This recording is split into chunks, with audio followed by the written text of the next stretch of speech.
At 70, I thought my worst nights were behind me. 3 hours from home, I was having dinner with my old police partners when my phone flashed with a doorbell alert. I opened the live feed expecting a stray deer. Instead, my daughter was pounding on my front door in the pouring rain. "Dad, open the door." My son-in-law suddenly dragged her toward a waiting car.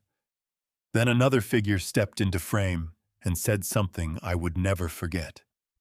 I slowly looked at my former partners and said, "Gentlemen, are you ready for one last hunt? Thank you for being here. It means a great deal to me. Quick question before we start. Where in the world are you watching from? Drop your city or country in the comments. Let's see how far this story travels. Quick note: this story contains fictional elements for entertainment and educational purposes. Any resemblance to actual names or places is coincidental, but what I'm saying here is worth hearing. The bourbon had been sitting in front of me for the better part of 20 minutes. The ice was losing its shape, dissolving slowly into the amber, and I had not touched it once. I couldn't have explained why not then. Some part of me was waiting for something, though I didn't know what. "Conrad." Sherman's voice came across the table like a challenge. "Are you planning to drink that, or are you waiting for it to develop a personality?" I looked up. Sherman Brooks was watching me with the expression he had been refining since 1987, equal parts suspicion and dry amusement, with just enough irritation underneath to let you know he was paying attention. "I'm savoring the anticipation," I said. "You're a strange man, Bellamy. You've always been a strange man. And yet here you are, 11 years running." He pointed his fork at me. "That says more about my judgment than I'd like to admit. My name is Conrad Bellamy. 70 years old, retired for 5 years, and I live in a house at Grove Park in Asheville, North Carolina. A quiet neighborhood, the kind where oak trees line the sidewalks, and your biggest Thursday concern is whether the hardware store closes at 6 or 7. I had been a lead homicide detective for 33 years. I knew better than to trust quiet for too long, but I had gotten comfortable with it anyway. Most days I was grateful for that. The boathouse sits right on the Tennessee riverfront in Chattanooga. Floor-to-ceiling windows that face the river, amber lighting, warm enough to make a Tuesday feel like a celebration, and a kitchen that handles catfish in ways that no menu description has ever done justice to. We had been coming every October for 11 years now. 5 people, one long table by the window, same conversation threads picked up from wherever we had dropped them the year before. Beverly Hartwell was at the far end of the table cutting her apple pie into careful, even slices. She brought one every year, no discussion necessary, no invitation required. It was simply what Beverly did. She was 64, retired 3 years ago, and she spent her afternoons teaching mathematics to children at the church hall down the street free of charge. No exceptions. She had a quality that I had never found the right word for, something between steadiness and warmth that made people feel calmer just by being near her. "Wendell, hold the plate level," she said with patient firmness. Wendell Cross grabbed the plate with both hands and held it up like an offering. "I am holding it level. The pie is the one with the problem." "The pie," Beverly said, cutting precisely, "does not have a problem. Then why does it keep—" "Wendell." "Yes, eat the pie." His laugh rolled out across the whole table, big and unrestrained, the kind of laugh that belongs to a man who has made peace with things most people spend their lives arguing with. Wendell was fully retired, happiest on a boat, in the early morning before anyone else was awake, and he was by every honest measure I had the most settled of all of us. I used to envy it. Now I just appreciated watching it. At my left sat Theodore Marsh, his white dress shirt still impossibly crisp at 9 in the evening, his phone face down beside his fork. Theodore was the only one of us still working director of the State Bureau of Investigation, which meant the weight of multiple counties lived permanently behind his eyes, and he wore it the way good men wear heavy things without complaining, and without putting it down. "You hear anything about the Hargrove case?" he said low enough for only me. "Theodore, I'm retired." That wasn't an answer. It was exactly an answer. He let a small smile through. "Fair point." I watched them for a moment. Really watched them the way I had taught myself to do since leaving the force. Not cataloging. Not analyzing. Just being there with people who knew what 30 years of this work looked and felt like from the inside, and who had come out the other side of it, still willing to share a table. Then I thought of Elise. I couldn't tell you what brought her to mind right then. She wasn't in danger, that was what I believed sitting there by that window.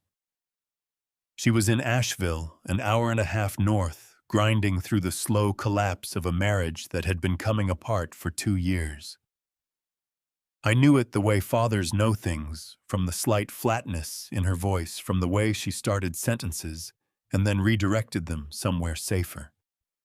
She was 39, and she had inherited my habit of saying the partial truth when the full one was too heavy to carry out loud. I reached into my jacket and took out my wallet. Behind my license, behind 2 receipts I had been meaning to throw away for months, there was a photograph. Elise and I on the front porch at Grove Park last autumn. Leaves across the yard sky going orange behind us. She was laughing, the real kind, the kind that doesn't know a camera exists. I had carried it for over a year. I took it out whenever I was far from home, and I could never fully articulate why, except that it felt like something I needed to do. "Every single year," Sherman said quietly, watching me. "Every single year I agreed and put it away." My phone vibrated in my jacket pocket. Once. Then again. Then a third time, fast and insistent. I pulled it out and saw the red notification badge from the Doorbell camera app. The small black camera I had mounted above my front door in Grove Park 4 years ago. Motion detected. Live footage available. I felt myself smile.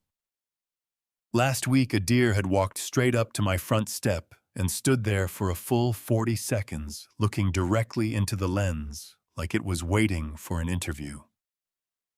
I had sent the clip to Wendell, and he had forwarded it to 11 people within the hour. "Your deer coming back for a visit?" Sherman asked without looking up from his plate. "Most likely." I opened the app. The footage began buffering, or something with ambitions above its station. The image loaded, my chest locked up. A woman was standing at my front door in the rain. She was hitting the door with the flat of her hand, hard, desperate, rhythmic. Her hair was soaked flat against her forehead. Her mouth was open wide, her face tilted up toward the camera, and her expression was the kind that reached through a phone screen and grabbed you by the collar. I knew that face. I had known it for 39 years. "Conrad!" Beverly's voice came sharp from the end of the table. She had been watching me, and she had seen something in my face shift. "Conrad, what is it? What happened?" My hand closed tight around the phone. My throat would not cooperate. My heart was doing something loud and unsteady behind my ribs. It was not a deer. It was never going to be a deer. 8 minutes after that notification, I was still standing at that table with my hand pressed flat against the tablecloth, and my chest doing something I had not felt in a very long time. I want to tell you exactly what I saw on that screen. Because the people who arranged what happened that night, they counted on distance. They counted on a 70-year-old man sitting helpless in a restaurant 3 hours away, watching, and being able to do nothing about it. They had mapped out every variable they could think of. They had not mapped out me. The camera I mounted above my front door 4 years ago is not the kind you buy at a hardware store. I had sourced it through a contact from my last year on the force, a commercial-grade unit designed for perimeter security, not package notifications. It draws from a dedicated power line so it never loses charge. More importantly, it carries a directional microphone with noise cancellation technology, the kind built to isolate human voices in outdoor conditions. In light rainfall at close range, it does not miss a word. It did not miss a word that night. The footage is 63 seconds long. I know because I have watched it more times than I will ever admit, and I have counted. It begins with Elise. She is standing at my front door, her coat half open, because she had not had time to button it, her hair already flat against her face from the rain.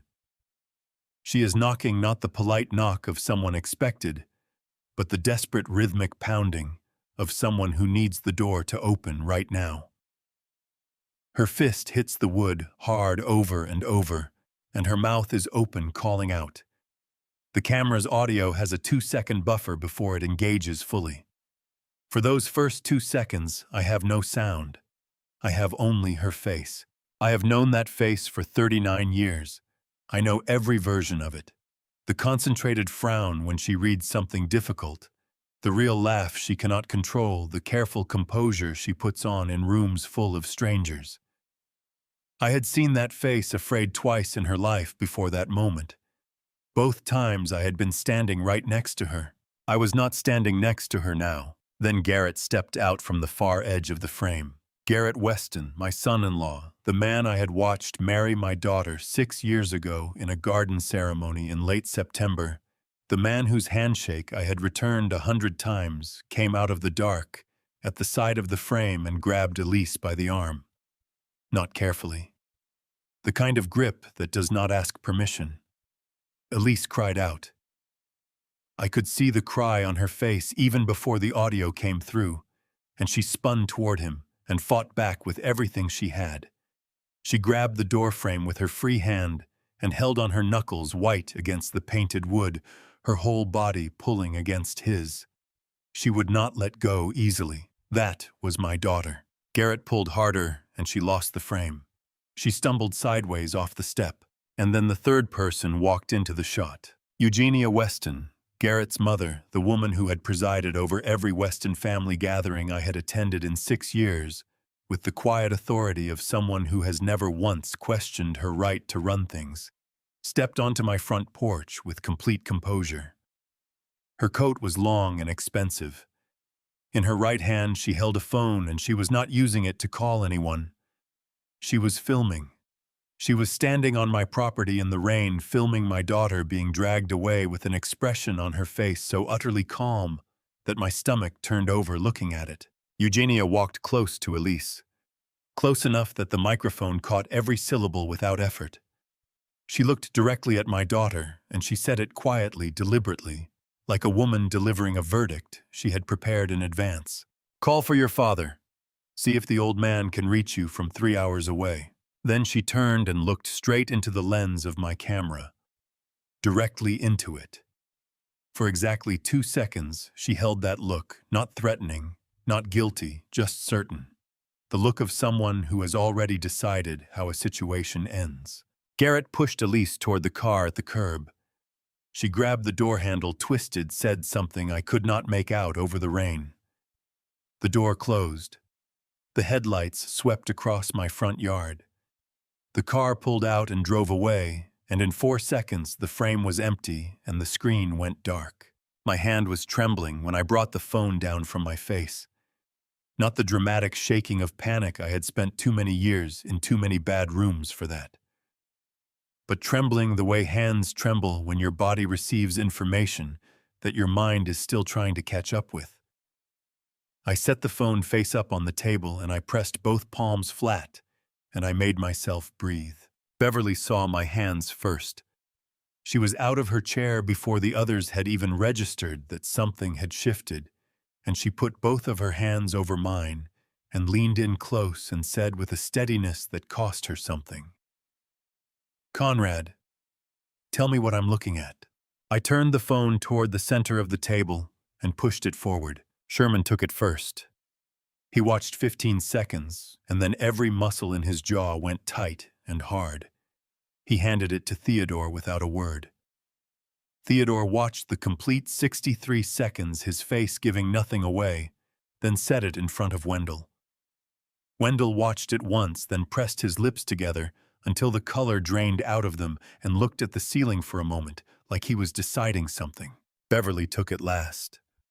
She watched Eugenia's face fill the screen. She watched that 2-second look into the lens. When the footage ended, Beverly set the phone down carefully, and when she looked at me, her eyes were bright and red at the corners, and her voice was completely steady when she said, "She's your daughter, Conrad. Go get her." I picked up my phone. "I've got a situation at my house," I said, looking at each of them in turn. "Anyone feel like driving tonight?" Not one of them hesitated. Theodore's chair scraped back from the table. His glass went down with a sharp crack against the wood. He was already straightening his jacket when he said it. "That," he said, his voice carrying the full weight of his authority, "is exactly all I needed to hear."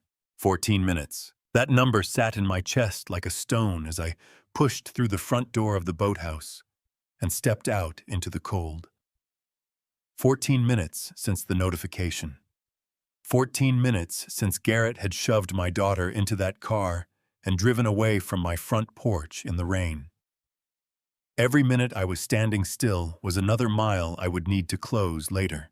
The parking lot sat right on the riverfront. The Tennessee air coming off the water was sharp and cold, and my breath came out white in front of me.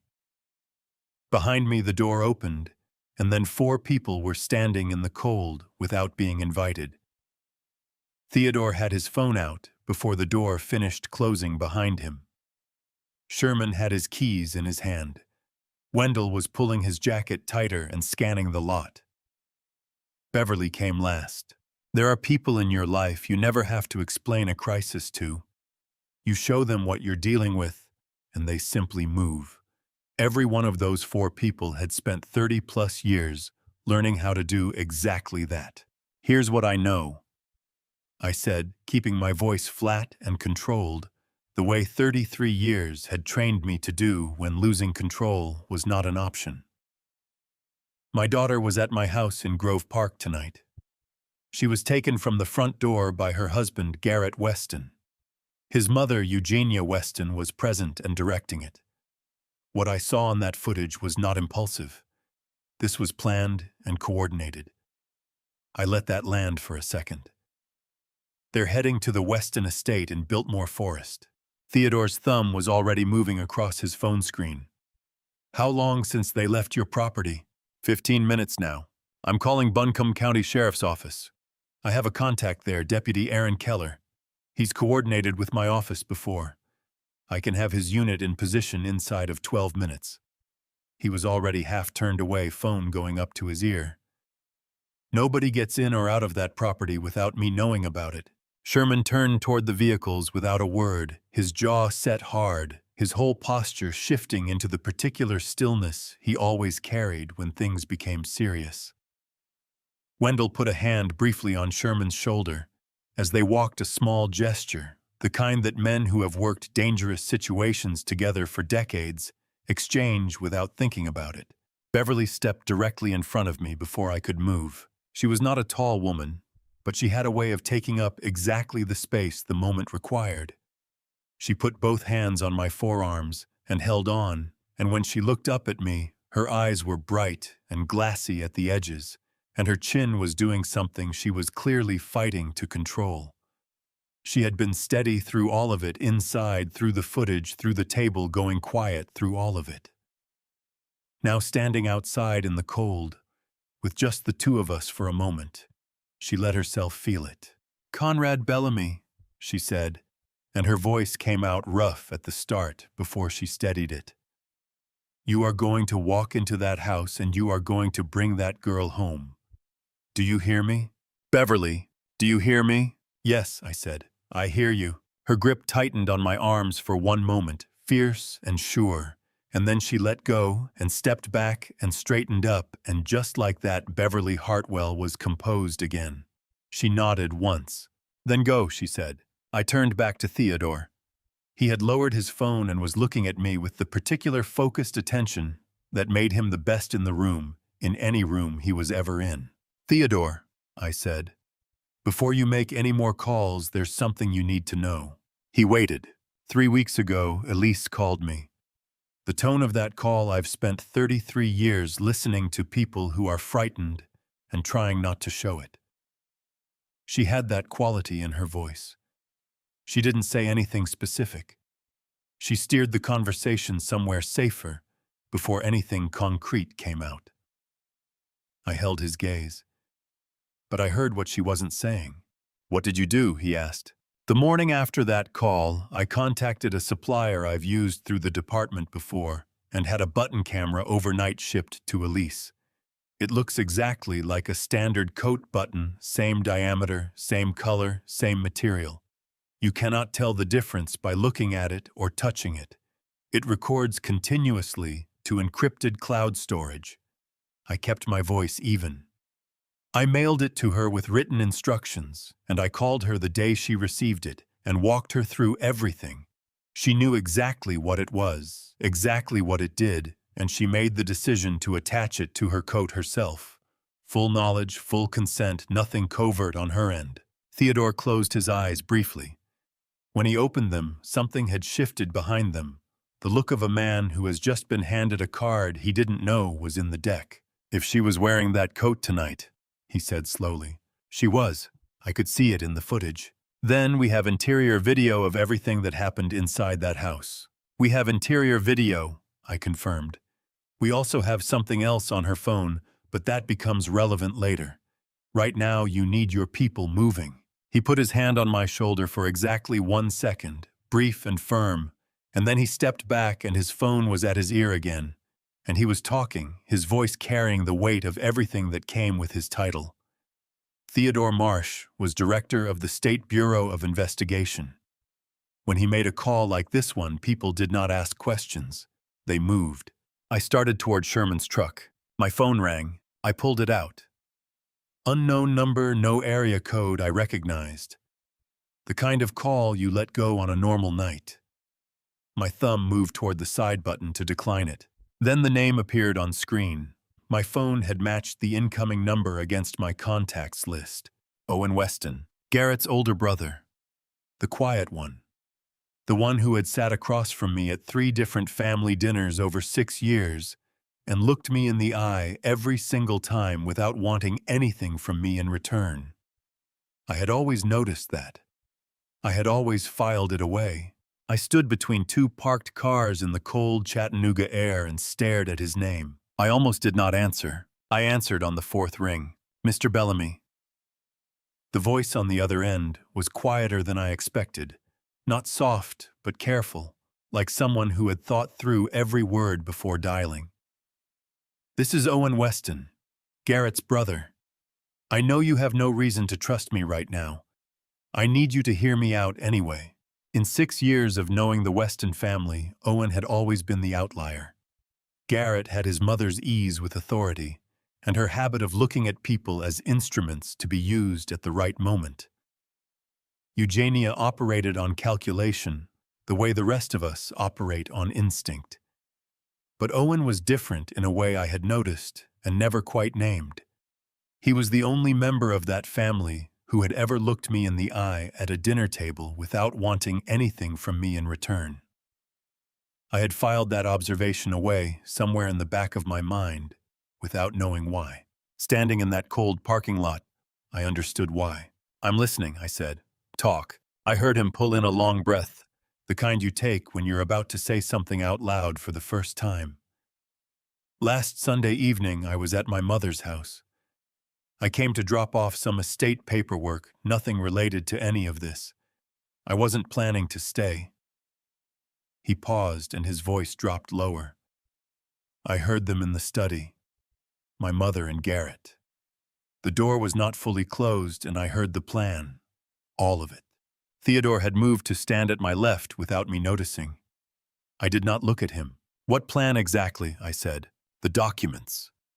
Owen's voice broke slightly on those 2 words, not for effect, but the way a voice breaks when it is carrying real weight. Forcing Elise to sign over her rights. The timing, the location, the specific detail. He stopped. Tried again. "The specific detail about making sure you were far enough away that you would not be able to reach her in time." A short exhale. "They talked about it like they were planning a business meeting." Theodore's jaw set hard beside me. I felt it more than I saw it. "Owen," I said, keeping my voice steady. "You heard all of this 1 week ago. Why are you calling me tonight?" The pause that followed was not long. but it was the kind of pause that holds a person's complete reckoning with themselves. When he spoke again, his voice had stripped itself down to something honest and raw. Because I told myself she wouldn't go through with it. I told myself Garrett would pull back at the last moment, that my mother was posturing, that this was the kind of threat that dissolves when it hits reality. He breathed. I was wrong about all of it, and I knew I was wrong about all of it, and I told myself the story anyway, because it was easier than making the call that I should have made 7 days ago. His voice cracked fully then, and he let it. I am not calling you to be forgiven for that. I am calling you because Elise is my sister-in-law, and she has never once done anything to deserve what my family is doing to her tonight. And I cannot sit in my apartment and pretend I do not know where she is. I turned slightly away so I could speak without shouting over the wind coming off the river. Give me the address, I said. He gave it without hesitation, the property name and full street address, a specific estate in Biltmore Forest on the south side of Asheville. The kind of address where old money sits behind stone walls and iron gates and has never needed to explain itself to anyone.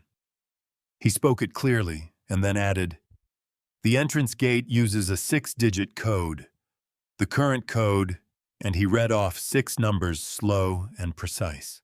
Theodore already had his phone raised.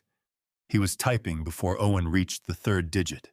Is there exterior security beyond the gate? I asked. One camera above the front door pointing at the entry steps. Nothing else on the perimeter. My mother always said the neighborhood itself was protection enough. A short hollow sound that was not quite a laugh. She designed that house to keep things in, not to worry about what came from outside. Theodore tapped my arm once he had the information he needed and was already sending it. I gave him a short nod. Owen. I kept my voice level. Do not call anyone in your family. Do not send any messages to Garrett or your mother or anyone connected to them. Do not leave wherever you are right now. I will be in contact when we know more. Can you do that? Yes. His voice had gone quiet again, stripped back to something simple. Mr. Bellamy, I almost didn't make this call. I want you to know that because you should understand what you are walking into. My family is very good at making what they have done look like something else entirely. I have 63 seconds of footage that isn't interested in how things look, I said. Stay by your phone. I ended the call. 20 minutes had passed since the notification. At the speed Garrett would be driving, Elise had covered close to 20 miles since leaving Grove Park. She was already deep into Buncombe County, possibly already through the gate at Biltmore Forest. Every second I stayed standing in this parking lot was a second I was not closing that distance. Theodore looked at me and said quietly, Keller has the address and the gate code. His team is moving. He paused. That brother made the right call. Late, but he made it. Late and right still counts, I said. From across the lot, Sherman's window came down. The truck engine was already running. Conrad. His voice was flat and direct and left no room for discussion. We need to go, right now. I was already moving. Sherman had the truck in motion before I finished pulling the door shut. I had driven the stretch between Chattanooga and Asheville more times than I could account for in 33 years. I knew every mile of it in different configurations. I-24 west, then north on I-75, then east on I-26, through the Mountain Gap, and down into Buncombe County, as the elevation dropped and the ridge lines opened up on either side. Funerals, depositions, a police conference in 2003 that I had driven home from, in a thunderstorm so heavy I could barely see the hood of my car. One fishing weekend with Sherman, when we were both younger and considerably less experienced, and the fish had been considerably more cooperative. I had driven that road in every condition the Southeast could produce. I had never driven it like this. Sherman had the speedometer at 85 before we cleared Chattanooga's city limits. Nobody said anything about it. Wendell was in the back seat, his frame taking up the space with the particular stillness of a man who had learned that movement for its own sake solves nothing. He was watching the highway ahead through the windshield, and he had not spoken since the parking lot. He did not need to. 30 years of working alongside Wendell Cross had taught me that his presence in a difficult moment was itself a form of communication. I pulled out my phone and called Barnaby Sloan. Barnaby had been my attorney for 22 years. He was 67, silver-haired, and possessed of a quality I valued above almost everything else in a professional relationship. When I called him with something urgent at 9:15 on a Friday night, he answered without complaint. No sigh, no pause for theater. Just his voice direct and ready. Tell me what you need. Barnaby, my daughter is being held at a private estate in Biltmore Forest, Asheville. I have camera footage documenting the coercion that happened at my Grove Park property approximately 25 minutes ago. I need an emergency search warrant petition drafted tonight and ready to file the moment Buncombe County Courthouse opens tomorrow morning. I heard the scratch of a pen. Address. I gave it to him. Law enforcement backing. Theodore Marsh, SBI Director. His unit is already moving toward the property. A brief, efficient pause. I'll have the complete draft done before midnight. Theodore's office adds their documentation, and we file at 8 a.m. sharp. His voice stayed steady, but there was a weight underneath it that I recognized from every difficult year we had worked together. Conrad, is she physically safe at this moment? She is inside that house, I said. Everything I am doing right now is aimed at changing the second part of that sentence. Then go, Barnaby said. The paperwork is mine. You handle your end. I ended the call and dropped the phone onto my knee. Theodore called 6 minutes into the drive, his voice carrying the compressed efficiency of someone working multiple channels at the same time. The GPS tracking is active, he said. Garrett's vehicle has a factory-installed telematics system. Under exigent circumstances documented risk of immediate harm to a person, I requested an emergency judicial order from a North Carolina District Court duty judge on call tonight. He authorized it by phone 9 minutes ago. The manufacturer provided real-time location data under that order. He paused. Conrad, the dot has stopped moving. It stopped 4 minutes ago. Every muscle in my shoulders went rigid. Biltmore Forest, I said. Exact property. The address Owen gave us. She is there. Theodore's voice held steady, but I could hear the controlled effort behind it. Garrett's car has not moved. She's inside. I turned to Sherman. He had heard enough. His jaw tightened once hard and deliberate, and then he set it level again and kept his eyes on the road. Keller, I asked Theodore. 11 minutes out as of right now. His unit has been rolling since I sent him the address. A pause. I want to tell you about Keller, because you need to trust what he does tonight. 2 tours overseas before he joined Buncombe County Sheriff's Office 3 years ago. I've worked alongside him on 2 SBI coordinated operations since. The kind of judgment under pressure that you either have or you don't. You cannot train a person into it. He will not move a millimeter without full legal authorization, and he will move the moment he has it. That's exactly what tonight needs. I trust your judgment on your people, I said. How long are you out? I looked at the highway signs sweeping past in the dark. 2 hours. Less if the mountain stretch stays clear. Let Keller and I carry the next 2 hours, Theodore said. That is what we are here for tonight. I put the phone down. Sherman glanced at me for exactly 1 second. The camera on her coat. The thing on her phone. You really had all of that in place. 2 weeks on the coat, I said. 8 months on the phone. And she knew every detail. Her decision, her consent. I looked out the windshield at the black highway ahead. She trusted the plan. Sherman was quiet for a moment. Then you prepared for this. I prepared for everything, I said, except hoping I would never need any of it. From the back seat, Wendell leaned forward. His voice came out low and even the way it always did when he was being completely serious. How long to Asheville? Sherman answered without looking up. 20 minutes if I push it. Wendell settled back against his seat. Then push it. Sherman's foot went down another half-inch on the accelerator, and the highway opened up ahead of us, and the dark mountains of the Tennessee-North Carolina border waited somewhere beyond the range of the headlights, and inside a stone-walled estate in Biltmore Forest. A red dot on Theodore's map sat completely silently still. Keller was 12 minutes from that front door. I was 2 hours away. The math was not comfortable, and there was nothing I could do to change it except drive. While my headlights were still pointed at Tennessee, 40 miles short of the state line, Sherman doing 88 in the right lane with the cruise control off the part of this story I couldn't see was already in motion. I want to be clear about something before I go further.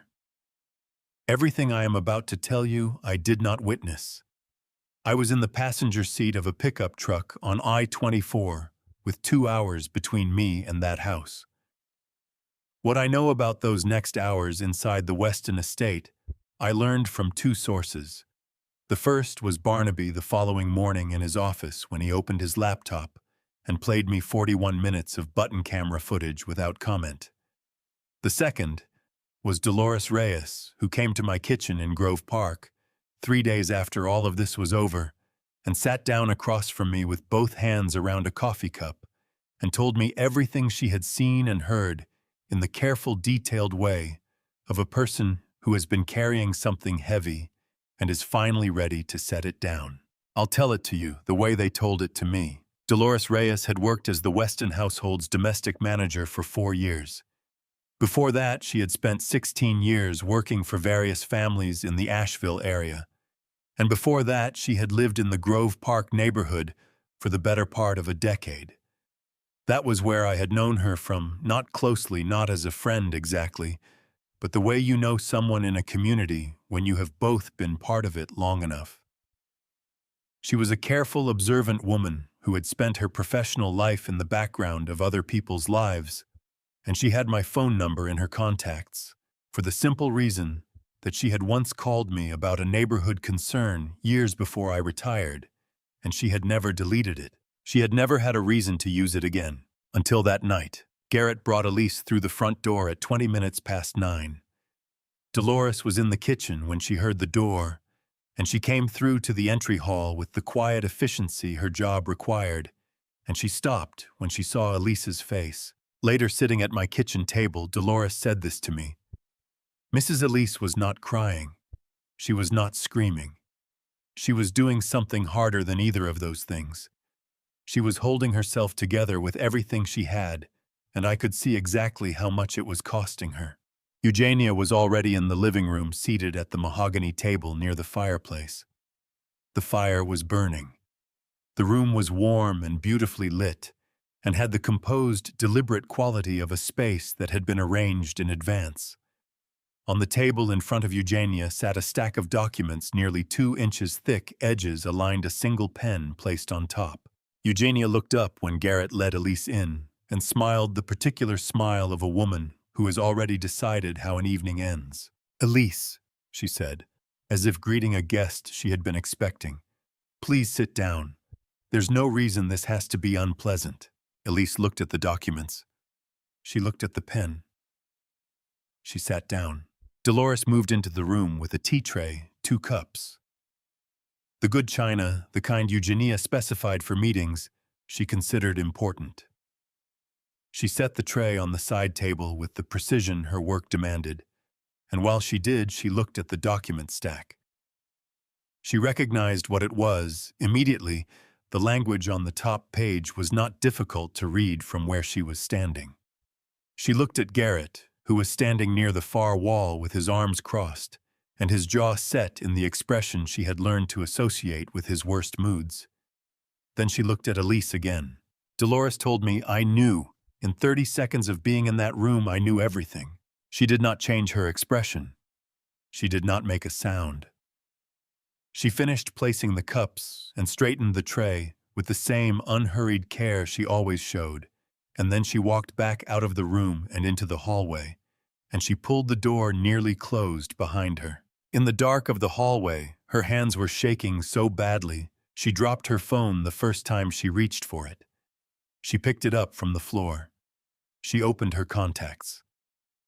She found my name, Conrad Bellamy, filed under a section of her phone she had not opened in years. She typed 2 words and sent them before she could convince herself not to. "She's here." Back in the living room, Eugenia was explaining the documents with the smooth, practiced cadence of someone who had rehearsed the speech multiple times. Each page dealt with a different element of the marital estate, property rights, financial accounts. The dissolution of Elise's standing in several investments that Garrett had established during the marriage. The language was complex, and the explanations were deliberately simplified the way a person simplifies things when they want the other party to feel the decision is being made for their benefit. What Elise noticed, and what the button camera recorded, was a single sheet of paper, approximately 2/3 of the way through the stack, that was not part of the standard documents. It was printed on different paper stock, slightly heavier, slightly brighter. Its typeface was the same, its margins matched, and unless you were reading every page carefully, rather than trying to process the whole stack at once, you would not catch it. Eugenia slid it in without looking at Garrett, without telling him, without explaining it. It was as Barnaby described it to me the next morning in his office with the camera footage paused behind him. A profit-sharing agreement. A document redirecting a specific percentage of assets through a channel that had nothing to do with the divorce settlement and everything to do with Eugenia's private financial arrangements. A document she had drafted herself for herself and tucked into the stack with the confidence of a woman who had never once been caught doing anything wrong. She was too certain of the outcome to understand what she had just handed us. "Sign it," Eugenia said, placing the pen on the table directly in front of Elise. Her voice was still pleasant, still controlled, but the instruction underneath it was not a request. "All of it. Tonight. And we can all move forward like civilized people." Elise looked at the pen. Then my phone lit up on the center console of Sherman's truck. A text notification. Unknown number, except my phone recognized it from my contacts. 2 words on the screen. I read them. Then I turned the phone and held it toward Theodore's voice on the speaker. He read them and said nothing for exactly 1 second. "Forward it to me," he said quietly. I did. 25 minutes out. I had been watching the clock on Sherman's dashboard the way I used to watch evidence timelines, not obsessively, but with the steady, methodical attention of someone who understands that time is the only variable left outside his control. 25 minutes. Through the windshield, the highway was gaining elevation, and the ridgelines were rising on both sides. The first faint suggestion of Asheville's ambient glow beginning to bleed into the eastern sky above the peaks. Theodore called at exactly 25 minutes out. I want to tell you what it sounds like when Theodore Marsh operates at full capacity. Because if you have never heard it, you have missed something worth witnessing. There are people who become louder under pressure, and people who become sharper, and Theodore had always been so far into the second category that the question wasn't even interesting. Listening to him on that phone call through the center console speaker under the engine noise of Sherman's truck, doing 82 on a mountain grade, was like listening to a precision instrument doing exactly what it was designed to do. "Keller has 4 units in position," Theodore said. 2 covering the main estate entrance from the forest road. 2 covering the full rear boundary. There's a creek on the east side and private land buffer on the north. The property has no exit that isn't under observation. He paused for exactly 1 beat. He is holding, waiting for the word. "The gate code," I said. "Did Keller confirm it? He needs you to read it directly, not from memory, from whatever you wrote it down on." I pulled out my phone and found the note I had typed while Owen was talking 6 digits written out sequentially. I read them one at a time slowly, with a deliberate pause between each. "That matches," Theodore said. Keller confirmed the entry protocol. Then, without changing his tone, "Conrad, Barnaby called 5 minutes ago. The warrant, signed, A Buncombe County duty judge reviewed the full probable cause documentation, the camera footage, the GPS data, the text message from Dolores, the voluntary witness statement from Owen, and authorized the emergency search warrant at 10:17 tonight. Barnaby is standing at the end of the Biltmore Forest access road right now with the original in his hand. A brief pause. Everything we do from this point forward is fully authorized. We do not have a single legal exposure, not one. Something in my chest released a fraction of an inch. 20 minutes, I said. I need 20 more minutes, Theodore. I know. His voice shifted slightly, losing the operational precision and finding something quieter underneath it. Keller is the right person for tonight. I have watched him work in situations that would have broken other officers. He is not going to let anything change inside that house before you arrive. Trust what we built tonight, Conrad. Trust it. I pressed my back harder against the seat and looked out the window at the dark peaks moving past. The glow ahead was stronger now. Asheville was close enough to feel the way you feel a city before you can see it clearly. Keep talking to me, I said. Just stay on the line. I'm not going anywhere, Theodore said. From the back seat, Wendell leaned forward until his forearms were resting on the gap between the front headrests. He had been quiet for most of the drive, with the quiet of a man who respects the weight of a situation, enough not to fill it unnecessarily. Now he spoke. Conrad. His voice was the low, unhurried register he reserved for things he meant absolutely. That daughter of yours has your backbone and your brain. She is in that room right now making every right decision she can make. I have known you for 30 years, and I am telling you she is holding. My throat tightened. My hand pressed flat against my thigh, hard enough to feel the pressure through the fabric. Don't, I said, and my voice came out rougher than I wanted it to. Not yet. Say it to me again when I can see her face. Wendell looked at me for a moment. Then he reached forward and gripped my shoulder once brief firm, the kind of grip that doesn't ask permission and doesn't need a response, and sat back. Sherman spoke without looking away from the road. 20 minutes. The gap is clear. I can bring it down to 15. Do it, I said. The truck accelerated into the climb, and the Asheville glow brightened against the peaks. And on the phone, I heard Keller's voice come through for the first time, speaking to Theodore. Not to me, but loud enough that the speaker caught it. He was younger than I had imagined. Steady in the specific, earned way of someone who has been in genuinely dangerous situations and learned to operate cleanly in all of them. Unit positions holding, Keller said. No movement from the vehicle inside the gate. Lights on in the front room and what looks like the west-facing study. We are waiting for your signal director. Theodore answered him in the shorthand of two people who have worked together long enough not to waste words, and then came back to me. Everything is in position, he said. Everything except me, I said. Yes, he said. But you are 15 minutes away and closing. That is not the same as not being there. I kept my eyes on the ridgeline, and I thought about the photograph in my wallet, the real laugh, the one that didn't know it was being captured, and I held that in the front of my mind, and I let Sherman drive, and I did not look at the clock again. Inside that house, Eugenia Weston was executing a plan she had spent weeks refining. She had accounted for distance. She had accounted for time.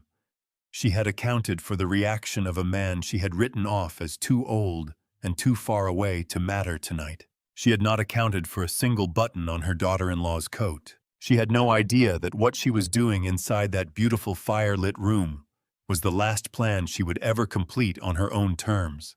The footage from Elise's button camera is 41 minutes and 17 seconds long. I watched all of it the following morning in Barnaby's office on the 3rd floor of his building on Merriman Avenue with the door closed and the blinds angled against the early light, and a cup of coffee going cold on the desk beside me that I never touched. Barnaby set up the laptop and hit play, and then quietly left the room without asking whether I wanted him to stay. He had known me for 22 years. He knew the answer. I watched it twice. The first thing you notice watching that footage is how calm Elise is. Not the calm of someone who has surrendered to a situation. Something different. Something that costs more and is worth more and is only possible in a person who has decided in advance what they intend to do. I want to tell you what I saw. The button camera was positioned at coat lapel height, angled slightly upward. The living room of the Weston estate filled the frame, the fireplace on the right edge. The mahogany table centered Eugenia's face directly across. The image quality was sharper than I had expected, given the size of the device. Every expression registered clearly in the firelight. Eugenia placed the document stack in front of Elise and said pleasantly, "Take whatever time you need to look through these. It's all quite self-explanatory." Elise pulled the stack toward her and began reading. She read every page. Not skimming reading. Her finger moved along each line, pausing where the language was dense, going back on 2 separate pages to reread passages she had already covered. Across the table, Eugenia's composure began developing a hairline fracture around the edges. She refilled her own glass. She adjusted the position of a coaster twice. She looked at Garrett, who looked at the floor. 3 minutes and 40 seconds into the footage, Eugenia said, "It's not complicated, Elise. The language is standard. You don't need to analyze every clause." Elise did not look up. "I'm being thorough," she said. Her voice was even, completely, almost unnervingly even. "I'm sure you'd want me to understand what I'm signing." Eugenia's smile stayed in place, but something behind her eyes recalibrated. Watching it the next morning, I pressed pause on that exchange and sat with it for a moment. 2 weeks before that night, Elise had come to Grove Park for dinner, and we had sat at my kitchen table until after midnight. I had told her as plainly as I could, "If this happens, your job is not to fight the room. Your job is to be in the room on your feet and to trust the plan." She had looked at me across that table the way she used to look at me when she was 12, and I was explaining something that frightened her, but that she was going to face anyway, and she had said, "Okay, Dad, I trust it." Watching that footage, watching her read every page of those documents, with the methodical patience of someone who already knows what they are going to do, I had to put my hand over my mouth and hold it there for a moment, before I could continue. 7 minutes in, she reached the paper Eugenia had inserted. I watched Elise's face in the footage with the intensity of someone looking for a flicker, a pause, a tightening around the eyes. Any tell that would signal she had noticed something. The camera could not capture what her eyes were reading, but it captured everything her face did while she read it, and her face for exactly 3 seconds at that page went very still in a way it had not gone still on any other page. Barnaby paused the footage there and pointed to it without saying a word. Her expression did not alter by a single degree, but that stillness that was the tell. She turned to the next page and kept reading. Eugenia, sitting across from her, had no idea. Elise finished the final page and set the stack back on the table and reached for the pen. She signed each document in order.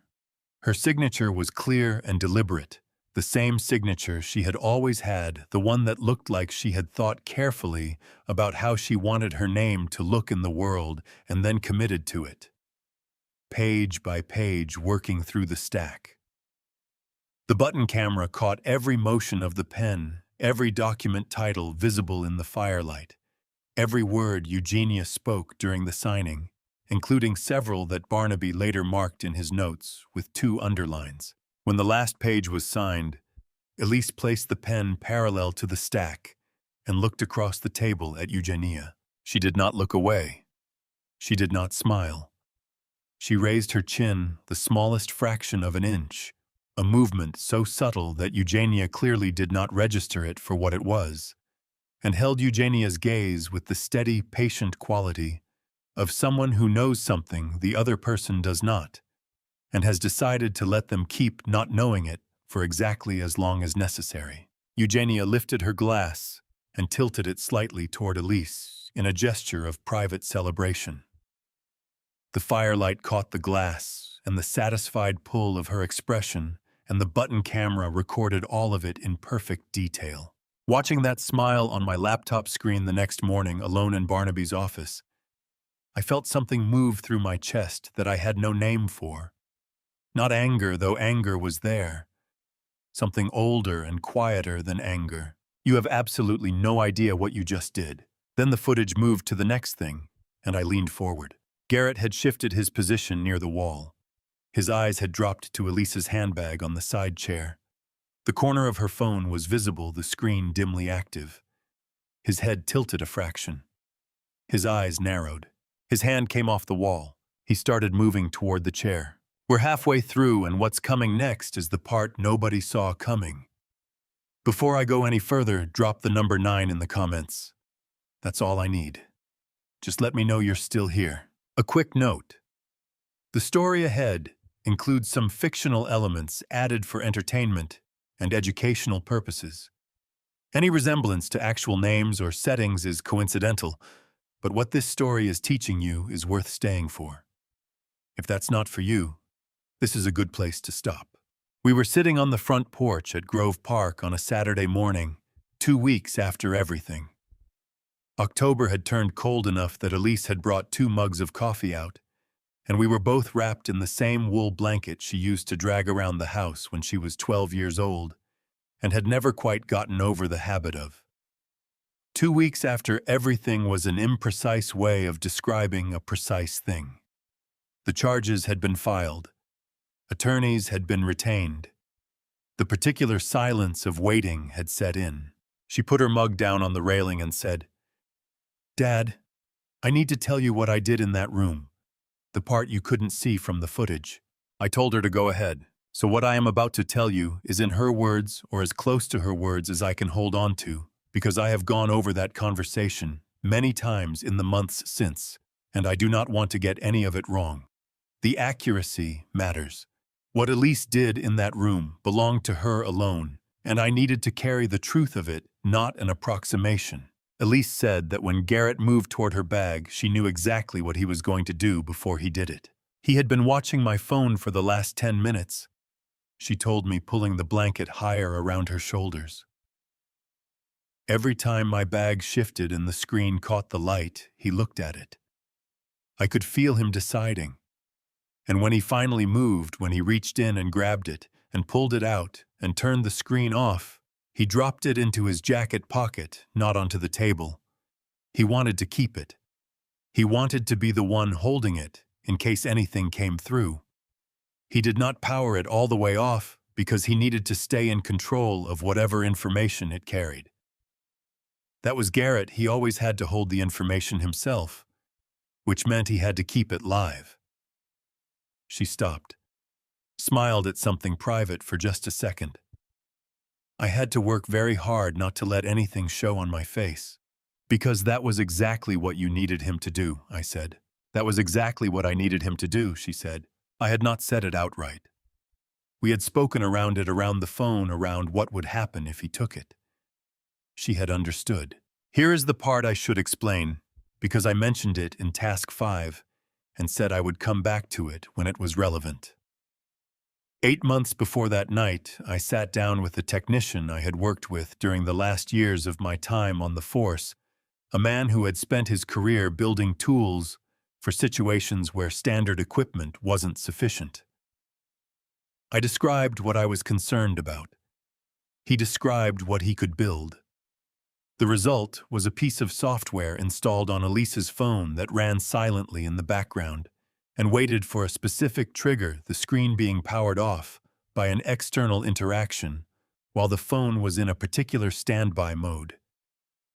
When that trigger occurred, the software activated a continuous audio stream that transmitted in real time to an encrypted cloud account that only Elise and I could access. No one outside of the two of us knew it was there. That was the condition I had insisted on.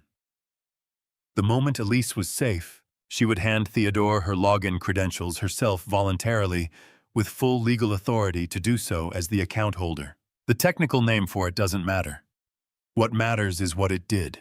The moment Garrett turned off Elise's screen and dropped the phone into his jacket pocket, the recording began. Elise said, I sat very still. I kept my hands in my lap. Eugenia was looking at me like I was already finished, like the whole thing was over, and she had won cleanly, and I let her look at me that way. I let her believe it. I heard her say this and understood for the first time what it had cost her to sit in that chair and do exactly nothing. Across the table, Eugenia relaxed visibly once the phone was out of sight. She set her glass down and turned to Garrett, with the easy confidence of someone who no longer needs to maintain a performance. Her posture changed. The pleasant social mask she had been wearing for the previous 40 minutes slipped into something more honest and considerably less warm. Every word spoken in that room from that moment forward was already being transmitted in real time. Eugenia did not know this. Garrett did not know it. Only Elise knew. Well, Eugenia said, that went smoothly. Garrett looked at Elise. Better than I expected. Eugenia began talking about next steps, processing the documents through their attorney, ensuring the filing was handled before the weekend was out, reviewing several other financial instruments that the signed papers had now unlocked access to. She spoke the way people speak when they believe a room contains only allies. Then she said something else. Elise told me that she had been bracing herself for something. Some version of gloating. Some version of the satisfaction that Eugenia had clearly been building toward all evening. What she did not expect was the specific sentence that came out. Eugenia said clearly and with unmistakable certainty, "By morning, everything Bellamy built will belong to us." I had read this sentence in the transcript Theodore sent me. Hearing Elise say it on the porch 2 weeks later was a different thing. Elise told me she felt her jaw start to tighten and stopped it. She told me her hands folded in her lap curled briefly before she made them open again. She told me that she sat in that chair in Eugenia Weston's firelit living room, and she breathed slowly, and she let them keep talking, and she said nothing, and moved nothing, and gave them absolutely nothing. That, Elise said to me on the porch that Saturday morning, tightening both hands around her mug, was the hardest thing I have ever done in my life. I had asked her to do something very difficult. She had done it without asking me first how hard it would be. That was not a small thing to carry. I looked at my daughter for a moment. My throat was doing something I had not anticipated, and I took a slow drink of coffee and waited for it to pass. "You did everything right," I said, and the words came out rougher than I planned, because there was too much behind them to fit cleanly into a sentence. "I trusted the plan," she said simply. "You told me to." We sat a while after that. The October morning was cold and quiet, and neither of us felt we needed to add anything to it. In Sherman's truck, somewhere in the 30-minute range from Asheville, my phone lit up on the console. Theodore's number. I picked it up before the second ring. "Conrad." His voice was controlled, but underneath the control, there was something that I recognized as the specific frequency of a man who is holding very good news carefully. "The stream is active. We are receiving clean audio from the device. The quality is clear enough to stand in court." I pressed the phone against my ear, and I closed my eyes for exactly 1 second. "Got you," I said. Theodore said Keller is moving to the gate, and at the Biltmore Forest Estate in the dark and quiet of the Asheville night. Deputy Aaron Keller raised his hand and signaled his unit forward, and stepped up to the gate keypad and entered 6 digits from a man named Owen Weston, who had almost not made a phone call. The iron gate swung open without a sound. In Sherman's truck on the mountain highway, I heard only the quiet of the phone feed Keller and his unit moving through the dark toward a house where Elise was sitting in a fire-lit chair and holding completely still and giving them absolutely nothing. Before I reveal what happened the moment that iron gate swung open, type "ready" in the comments or drop A. I want to know exactly who's still in the room with me right now. A note. Before we go further, what comes next contains some fictional elements shaped for entertainment and educational purposes. If this isn't what you came for, you can step away right here, no judgment. But if you're staying, Buckle in. 47 minutes. I know the 40-second count because I counted it myself. Phone pressed to my ear in the passenger seat of Sherman's truck, eyes fixed on the highway, the mountains of western North Carolina moving past the window in the dark. And somewhere in my head, underneath everything, a clock was running. I did not try to stop it. Counting was something I could do from where I was. Everything else on that stretch of mountain road was not mine to manage. 1, 2, 3. Theodore had patched me into a secondary line connected to Keller's communications channel. I couldn't transmit, it was a one-way feed, but I could hear everything. Every footstep on gravel, every low word between officers. The specific, focused silence of a unit, moving in practiced formation toward an objective. Keller was running a good operation. Theodore had confirmed this for me before we left, and Theodore's assessments had not been wrong in 3 decades.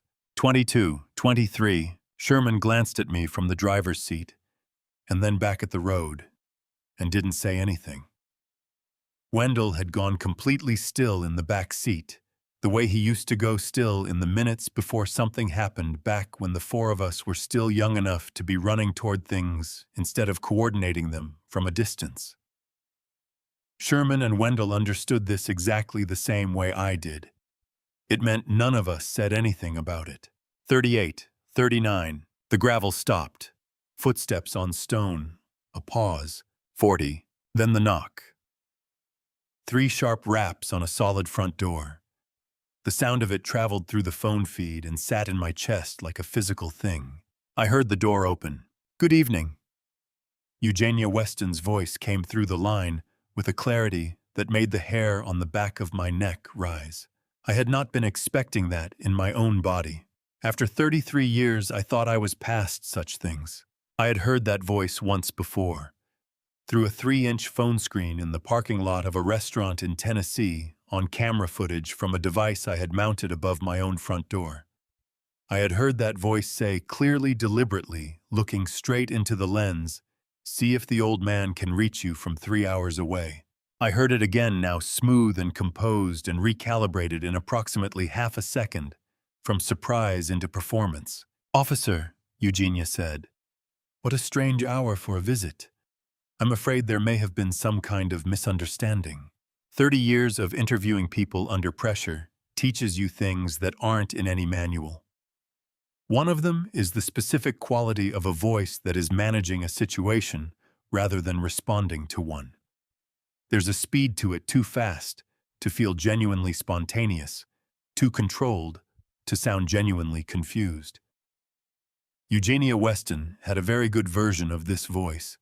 It was the best I had heard in a long time. It was still a managed voice. The tells were subtle, the calibration speed, the flatness where genuine surprise should have been. 30 years teaches you to hear all the subtle ones. Keller's response came through the line without hesitation. "Mrs. Weston, my name is Deputy Aaron Keller, Buncombe County Sheriff's Office, operating under authorization from the State Bureau of Investigation. We have a valid search warrant for this property issued this evening by a Buncombe County duty judge." A brief pause. "I'm going to need you to step back from the door, please." I had read the warrant myself the previous night. Barnaby had gone through every line of it with me twice. There was a silence of approximately 2 seconds. "Of course," Eugenia said. And the quality of those 2 words, that particular flat "of course," told me everything I needed to know about the exact moment her evening stopped going according to plan. I pressed the phone harder against my ear. In the front seat, Sherman had kept his eyes on the highway and said nothing at all. Inside the house in the living room, Garrett heard the exchange through the window he had moved to the moment he caught a glimpse of flashlight beams sweeping across the front garden. Keller described this to me 2 days later when we sat down together in a conference room at Theodore's office, and he walked me through the entry sequence step by step. Garrett was standing at the side of the window with his back flat to the wall, angling to see the front step without being seen. He counted the uniforms. He registered the vehicle lights at the perimeter. And then Keller told me Elise had told him this herself during her statement. Garrett turned from the window and looked across the room at her. That was the detail that stayed with me most from Keller's account. Elise had been doing something in that chair. She had been counting, too. She was still sitting in the chair where Eugenia had placed her at the beginning of the evening. She had not moved significantly in the 41 minutes since Garrett had pocketed her phone. Her hands were in her lap and her back was straight, and she was looking directly at her husband across that beautiful, expensive, firelit room. And she was smiling, not a large smile, not triumphant in any theatrical way. Just a small, real, completely unmanaged pull at the corner of her mouth, the kind of expression that surfaces when a person has been holding themselves very carefully for a long time and has just been given permission to stop. In 33 years of this work, I had accumulated a considerable collection of images I could not leave behind me. Keller told me Garrett's face when he saw that smile was something he would not forget quickly. I heard the front door open wider through the phone feed.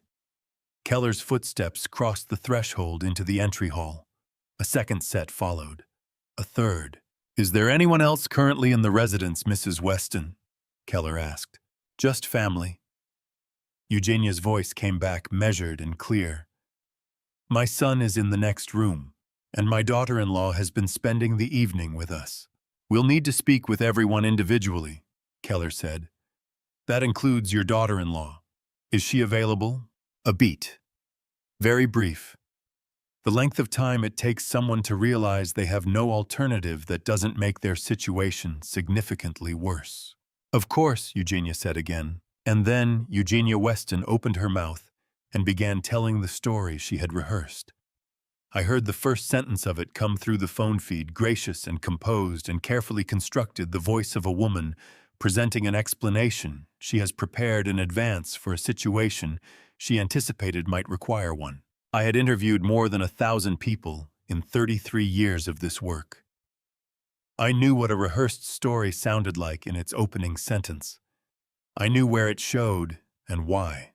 They all had the same story, and I had sat across from every single one of them as they did. The story she had rehearsed did not last 5 minutes. I heard it from the first sentence through the phone feed. By the third sentence, I knew exactly how it would end and where it would fall apart.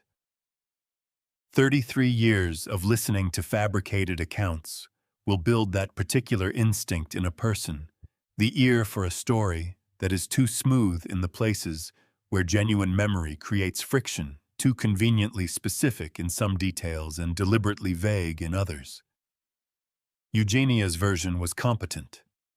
I'll say that much for her. She had spent real time on it.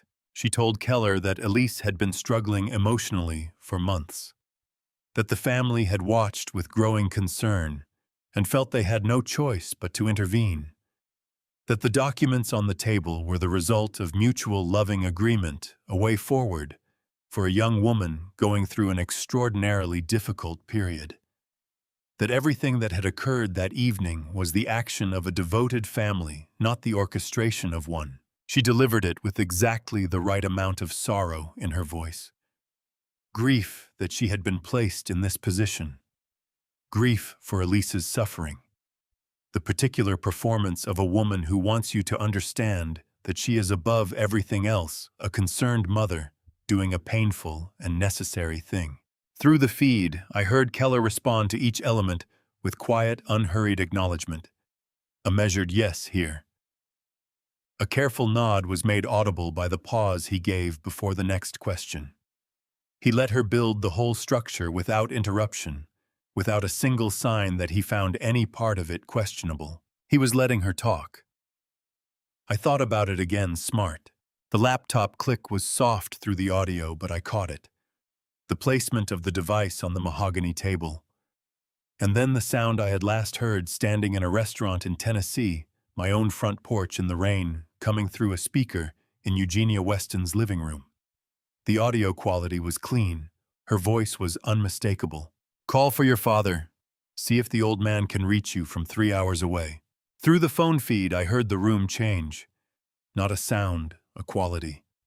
The particular quality of air in a room when a performance has been interrupted by a fact. Eugenia's voice, when it came back, had lost something central to it. The warmth had been evacuated in the half-second between hearing herself on that recording and understanding what it meant that Keller had it. She was searching for her next position. I could hear her doing it. She did not find it in time. The doorway to the living room filled with someone who had been standing in the hallway, standing there with 4 years of mornings and evenings in that house behind her. 4 years of carrying trays and holding her tongue and being invisible in the way that certain people are made invisible by certain houses. Dolores Reyes walked into the room. Her back was completely straight. Her hands were clasped in front of her still. She had been terrified in that hallway. I knew that because she told me so, sitting at my kitchen table 3 days later, her voice going quiet around that part. But standing in that doorway, looking at Eugenia Weston across the room, she had spent 4 years working in, none of that terror was visible. What was visible was something quieter and more durable than fear. "I have worked in this house for 4 years," Dolores said. Her voice carried without effort. "I was present this entire evening.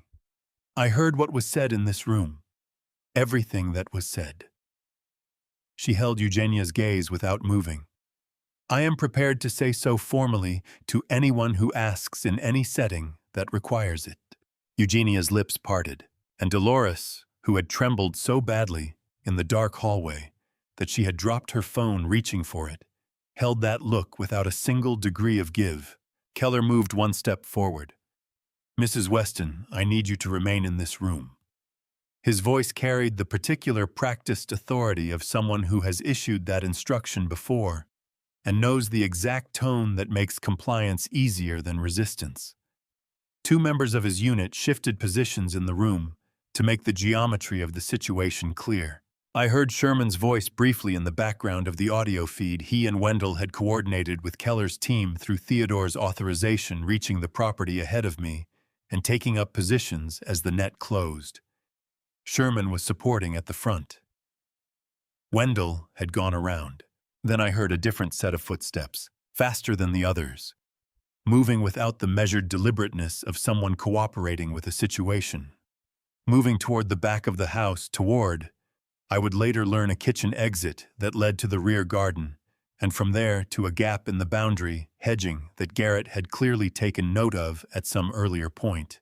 My hand went rigid around the phone. A door handle turned, the soft sound of a latch lifting. Then a voice from the other side of it, unhurried, easy, the voice of a man who has been standing exactly where he is for long enough to be entirely settled in the position. "Going somewhere, Mr. Weston?" "Wendell Cross." I pressed my head back against the headrest and pulled a long breath through my nose and let it out slowly. There was a pause on the other end of that door. Long enough for a man to run every calculation available to him and arrive at the same answer each time. "No." Garrett's voice came through the feed, stripped of everything it had been built on. "No, I'm not going anywhere." Midnight. The 40 minutes between Garrett's voice going flat behind that back door and my headlights turning through the Biltmore Forest gate were the longest 40 minutes of the night. An SBI unit vehicle had met me on I-26 per Theodore's arrangement, and I had transferred from Sherman's truck 30 minutes out and ridden the rest of the way in the back seat of a car, driven by a young officer who had the good sense to understand that I did not want conversation. I watched the Asheville streets move past the window. I recognized neighborhoods I had driven through in a different life, a different decade. I said nothing. I had called Barnaby from that parking lot in Chattanooga at the very beginning of all this and told him to bring everything. 22 years of working together means the word everything does not require elaboration. When Barnaby arrived at the Weston estate at midnight, with his case on his shoulder and the signed search warrant in his jacket pocket, he walked directly to the study without being told where to go. And he opened his case on the desk, and he got to work. Theodore was already there. Barnaby started with the signed documents. The full stack Elise had moved through, page by page in the fire-lit living room, the stack Eugenia had believed contained her victory. He read carefully, the way he always read, which was with the concentrated thoroughness of a man who has spent 40 years understanding that the thing you miss in a contract is always the thing that matters most. He reached the inserted page approximately 12 minutes in. He read it once. Then he read it a second time, slower. Then he set it flat on the desk surface, separate from the others, smoothed it with one hand, and looked up at Theodore. "She just handed us everything," Barnaby said. Theodore looked at the page without touching it.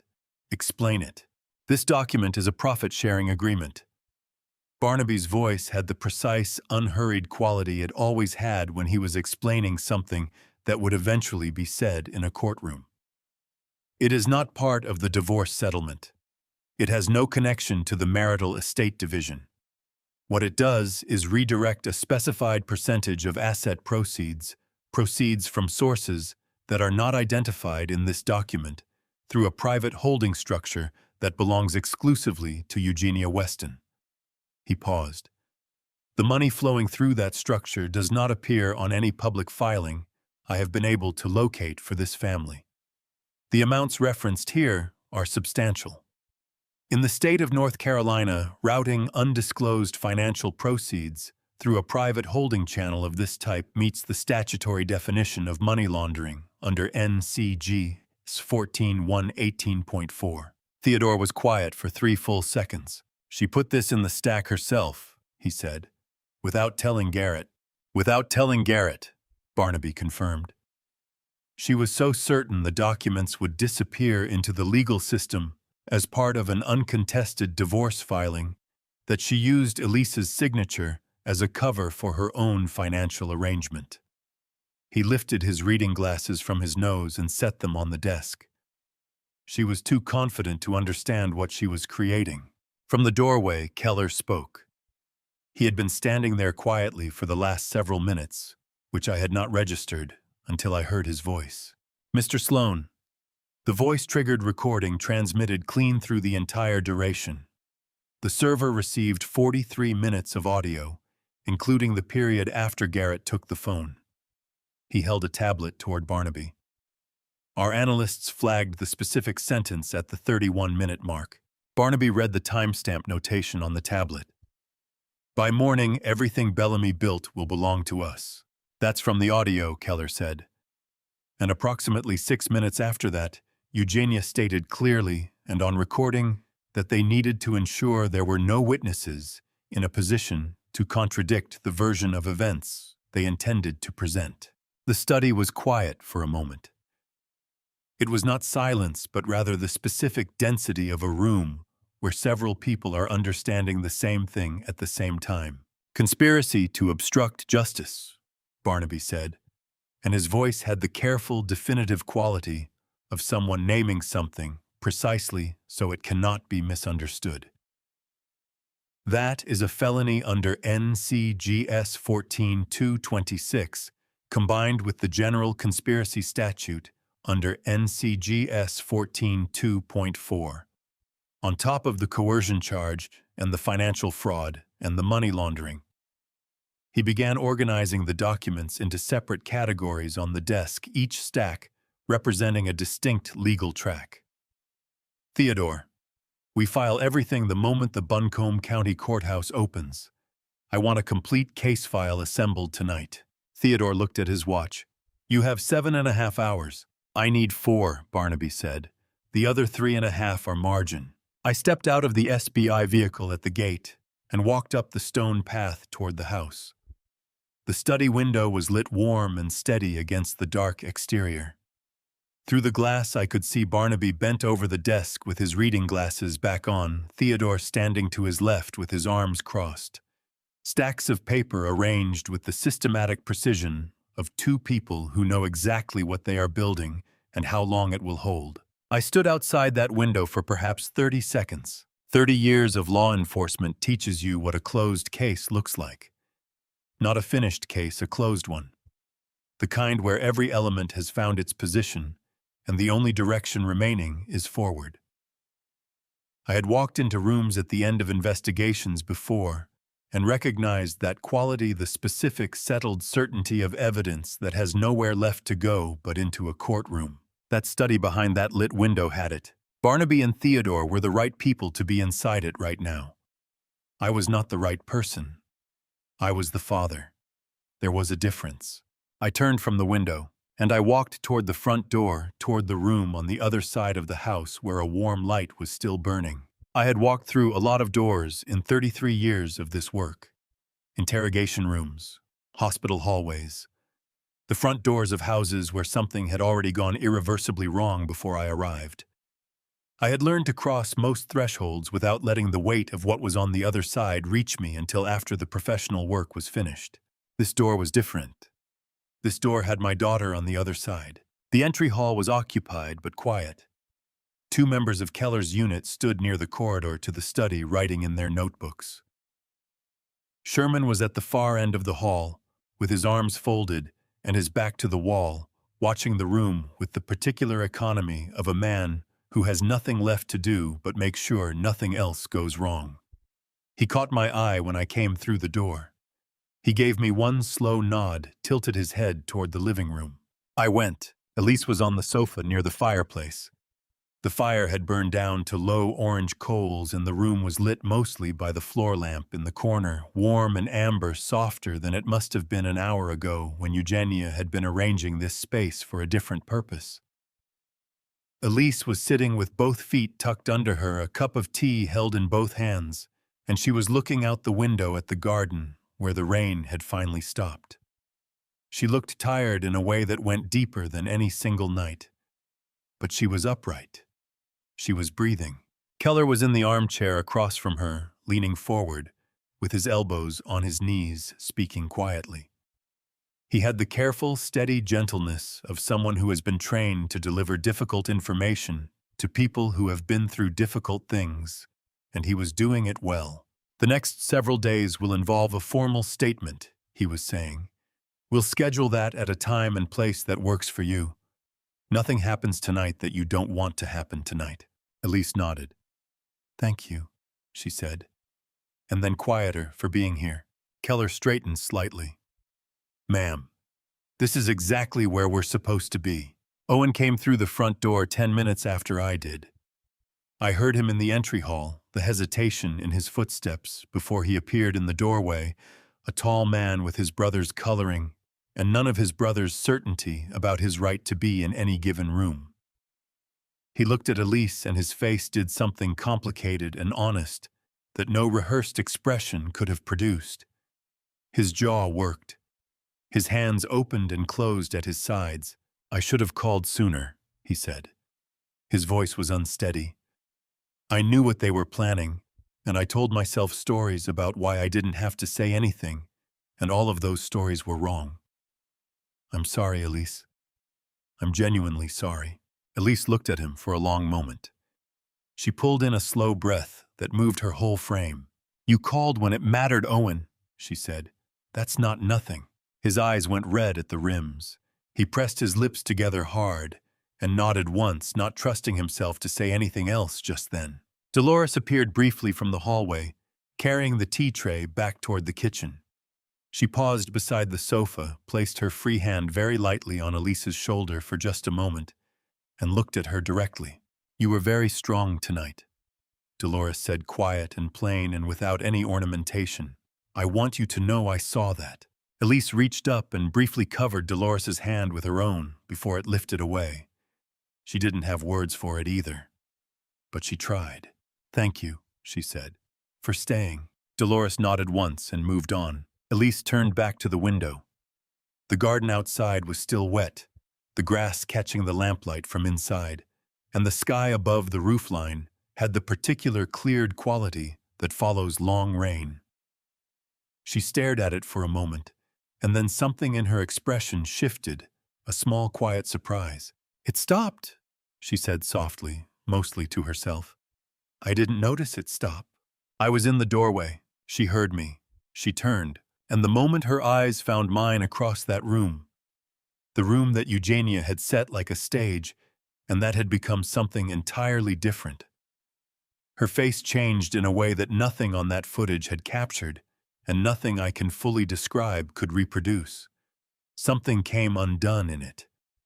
The careful, controlled composure that had kept her upright and functional for 3 hours and 41 minutes let go all at once. And what was underneath it was just my daughter, 39 years old, sitting in a stranger's house at midnight, looking at her father. "Dad!" Her voice broke on the word. Both of them, the whole word broke open. I crossed the room. I sat down beside her on the sofa, and I put my hand over hers, and she leaned her head against my shoulder, and I felt her take one long, shuddering breath and let it all the way out. And I closed my eyes and put my other hand against the side of her head, and I held on. From somewhere behind me, Beverly Hartwell, who had driven up from Chattanooga alone, who had known when to stay behind and when she absolutely couldn't, made a sound that she would never in a million years have made in public if she'd had the choice. A small, involuntary break in her breath. She turned immediately toward the window and pressed the back of her hand against her mouth and stood with her back to the room while she recovered herself.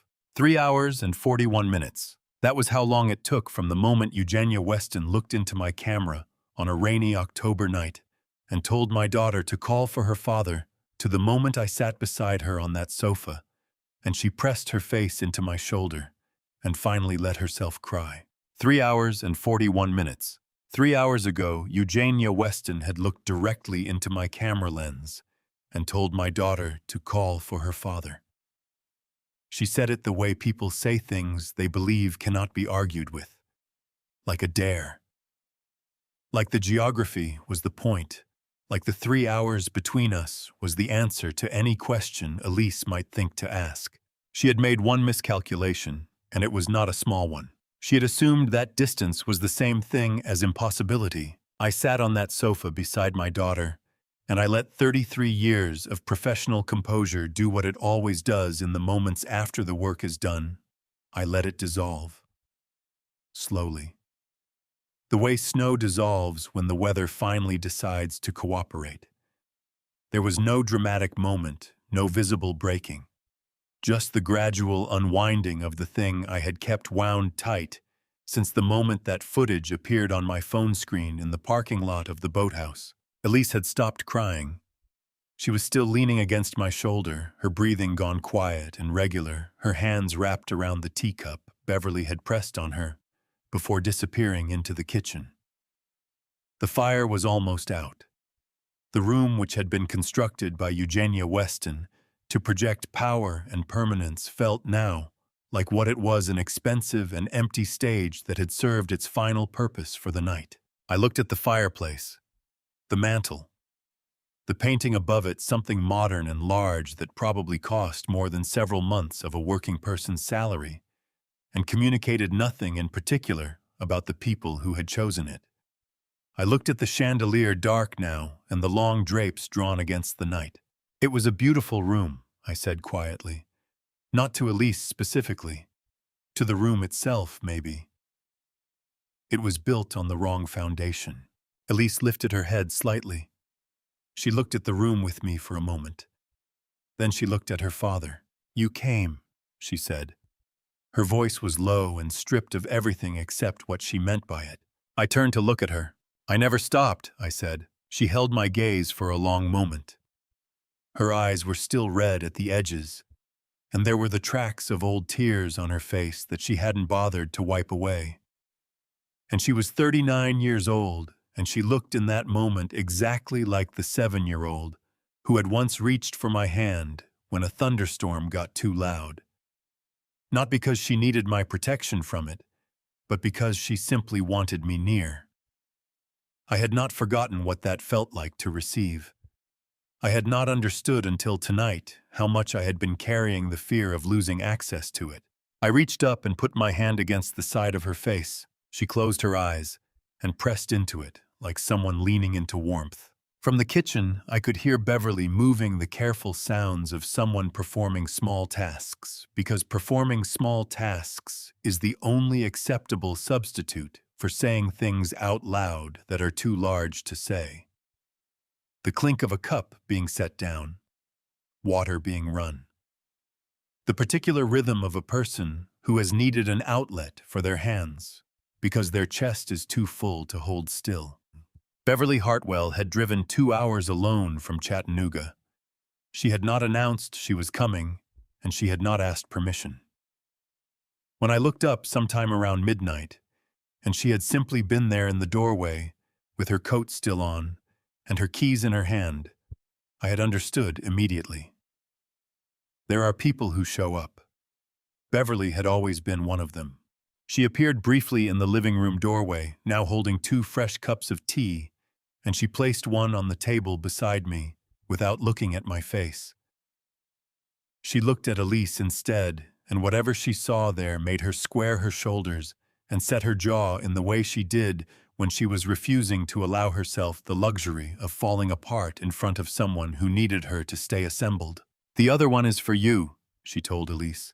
"Drink it this time." Elise reached for it with both hands. "Yes, ma'am." Beverly turned away quickly. But not before I caught the brightness in her eyes that she would have denied with considerable force if anyone had mentioned it. I sat in that room with my daughter for a while after that. The house moved around us, footsteps in other rooms. Keller's voice in the hallway, the low murmur of Theodore on the phone somewhere. The careful and methodical sounds of a case being assembled by people who were very good at assembling cases. But in the living room, in the particular pocket of quiet that had formed around the sofa, there was just the 2 of us and the dying fire, and the things that did not need to be said, because they had already been demonstrated beyond any possible doubt. The knock on the living room door came at 12:37. "Mr. Bellamy." The voice was quiet and professional and careful in the specific way of someone trained to enter rooms where people have been through something. "I'm Dr. Patricia Howe. I've been coordinated through the SBI's Victim Services Program." A brief pause. "I'm here to check on your daughter if she's willing." I looked at Elise. She straightened slightly, pulled in a breath. "Yes," she said. "Come in." I stood open the door for Dr. Howe and stepped back to give her the room. She was a composed woman in her mid-50s, carrying a medical bag and moving with the unhurried efficiency of someone who had done this many times and understood that the best thing she could offer in these moments was steadiness. I watched her take the chair across from Elise and open her bag. I watched Elise's posture settle into something less guarded as the 2 of them began to speak. Before I could let myself rest, there was one more thing that needed to be done. The last piece of the record. The thing that would make everything that had happened tonight permanent, in the only way that mattered. Asheville, after rain, is a particular kind of clean. I had noticed it before. Over the years, the way the mountain air clears after a long night of it. How the light comes through differently in the morning, sharper and more honest, like the sky has made some decision overnight and intends to follow through. Standing at the window of the 3rd-floor hallway, at Mission Hospital at 7:30 in the morning. Watching that light come up over the ridgelines east of the city, I thought that I had never been more aware of it than I was right then. There are mornings when you find yourself in exactly the right place to notice the light properly. This was one of those. I had sat in hospital hallways before. 33 years of this work will put you in a considerable number of them. I had sat in them waiting for coroner's reports, waiting for colleagues to come out of surgery, waiting for family members to finish identifying people I had found. I knew the particular acoustic quality of those hallways, the smell, the specific flatness of fluorescent light at 3 in the morning. I knew what it was to sit in one when the thing on the other side was beyond your power to alter, no matter how well the work before it had gone. I knew that specific weight clearly. This hallway did not have it. I had never sat in one waiting for good news instead of bad. That part was new. It was the best new thing I had experienced in a long time. I held on to that particular awareness carefully, the way you hold something you are not fully certain you have earned yet, but are not prepared to release. Dr. Howe had completed her examination at 2:30 in the morning and documented everything with the meticulous precision that her field required. The report covered the bruising on Elise's left forearm, the result of Garrett's grip in the rain at my front door, captured in the camera footage, and now confirmed by physical examination with photographs, measurements, and medical notation. The language in the report was clinical and specific, the way legal language needs to be to survive the scrutiny it will receive in a courtroom. I had read a great many forensic medical reports across 33 years of this work, and I knew precisely what this particular one was worth. Barnaby received it at 6:45 when Dr. Howe emailed the completed document from her tablet in the family consultation room where she had been writing for the previous hour. He read it at the small table in the corner of the hallway, with his reading glasses on and his coffee going cold beside him. And when he finished, he closed the laptop with a quiet, definitive click. "That's everything," he said. Not the everything of someone relieved to be done. The everything of someone who has just confirmed that a structure is exactly as sound as he designed it to be. 22 years working together had taught me what that word meant in each of its different registers when Barnaby used it. This version meant finished in the complete sense. Nothing missing, nothing to add, nothing left to question. Theodore arrived at 7 o'clock from a brief stop at his own office to collect final documentation from the SBI operation overnight. He looked like a man who had not slept, which he hadn't, and like a man who had decided some time ago that this did not significantly matter, which he had. Eugenia Weston and Garrett Weston were formally arrested at 2:14 this morning, he said, on initial charges of criminal coercion and financial fraud, pending the additional charges from Barnaby's filing this morning. They are currently at Buncombe County Detention Center, awaiting a bail hearing. He looked at Barnaby. "What time are you filing?" "The moment the clerk's office opens," Barnaby said. 8 a.m. Theodore checked his watch. 41 minutes. "I know," Barnaby said. The hallway absorbed that exchange without ceremony. Two men at the end of a long night, confirming that a sequence of events had reached its destination. I had been present at the close of many cases. This one felt different from all of them. I left them to it, and walked back down the hallway to the vending machine. It was the kind of machine that hospitals install in hallways when they want to offer coffee without committing to the idea that the coffee should be good. I got 2 cups out of it anyway, and I carried them back to the row of chairs near the window, where Elise was sitting, with her legs pulled up on the seat, and a blanket from the nurse's station over her shoulders, watching the same ridgeline I had been watching a few minutes before. I handed her one of the cups and sat down beside her. She took a sip, made a face. "That," she said, "is genuinely terrible." "Yes," I agreed and drank mine. We sat for a while. The hallway moved around us, early shift nurses coming on an orderly with a cart. The ordinary organized motion of a place that does not stop for individual situations, no matter how significant those situations feel from the inside. The morning light was strengthening through the window.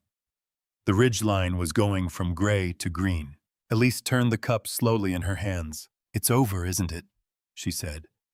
It came out as a statement more than a question, the way you say something out loud that you have been turning over privately, testing whether it still holds when it has to travel through air.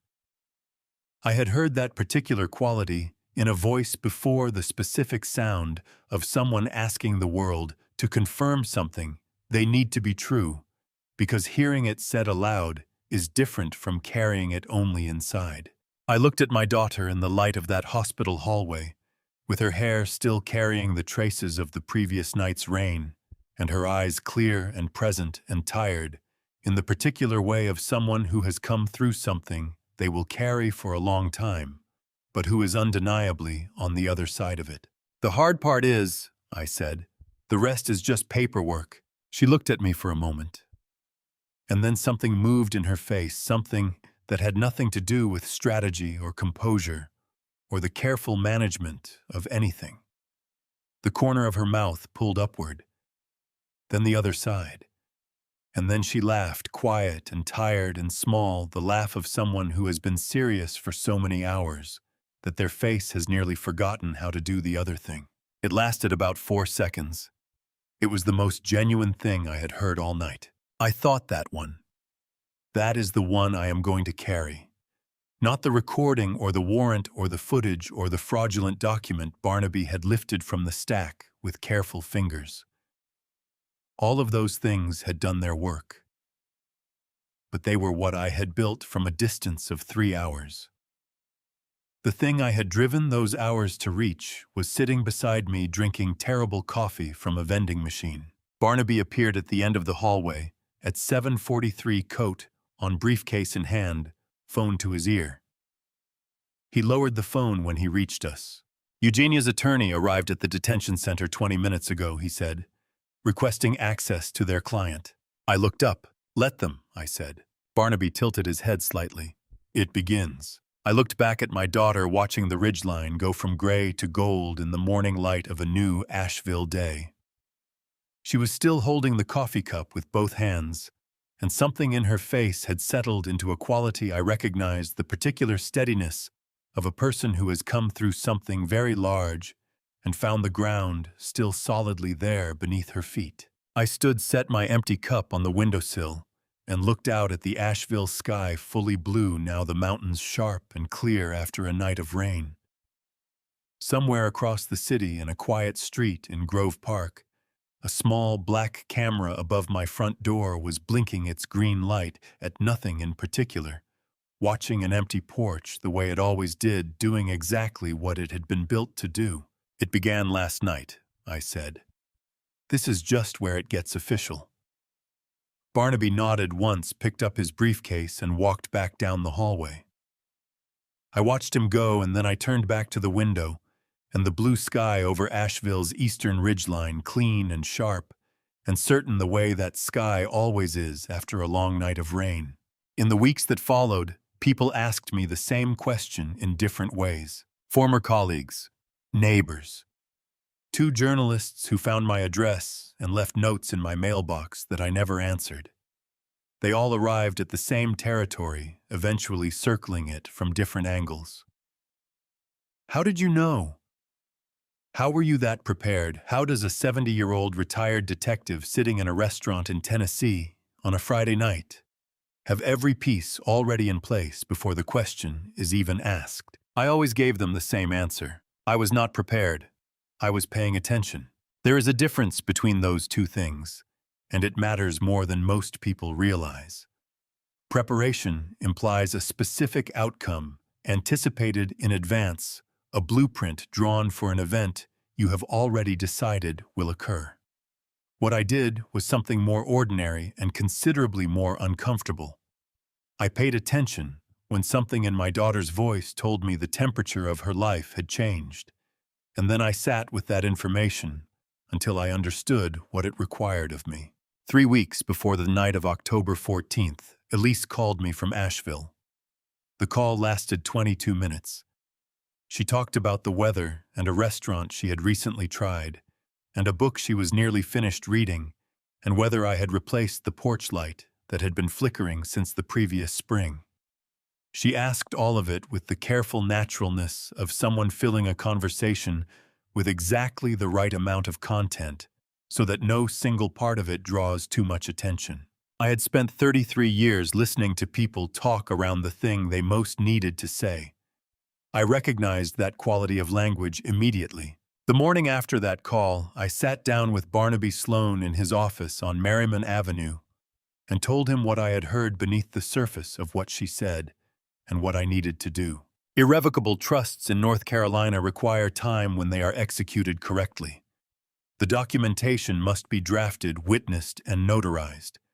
A trustee must be formally appointed and must accept that appointment in writing. The assets being transferred into the trust must move with a complete and accurate legal record at each step. Barnaby told me the process would take between 2 and 3 weeks when done with the care required to withstand any future scrutiny. I told him I had exactly 3 weeks. We had 3 weeks. We used all of them.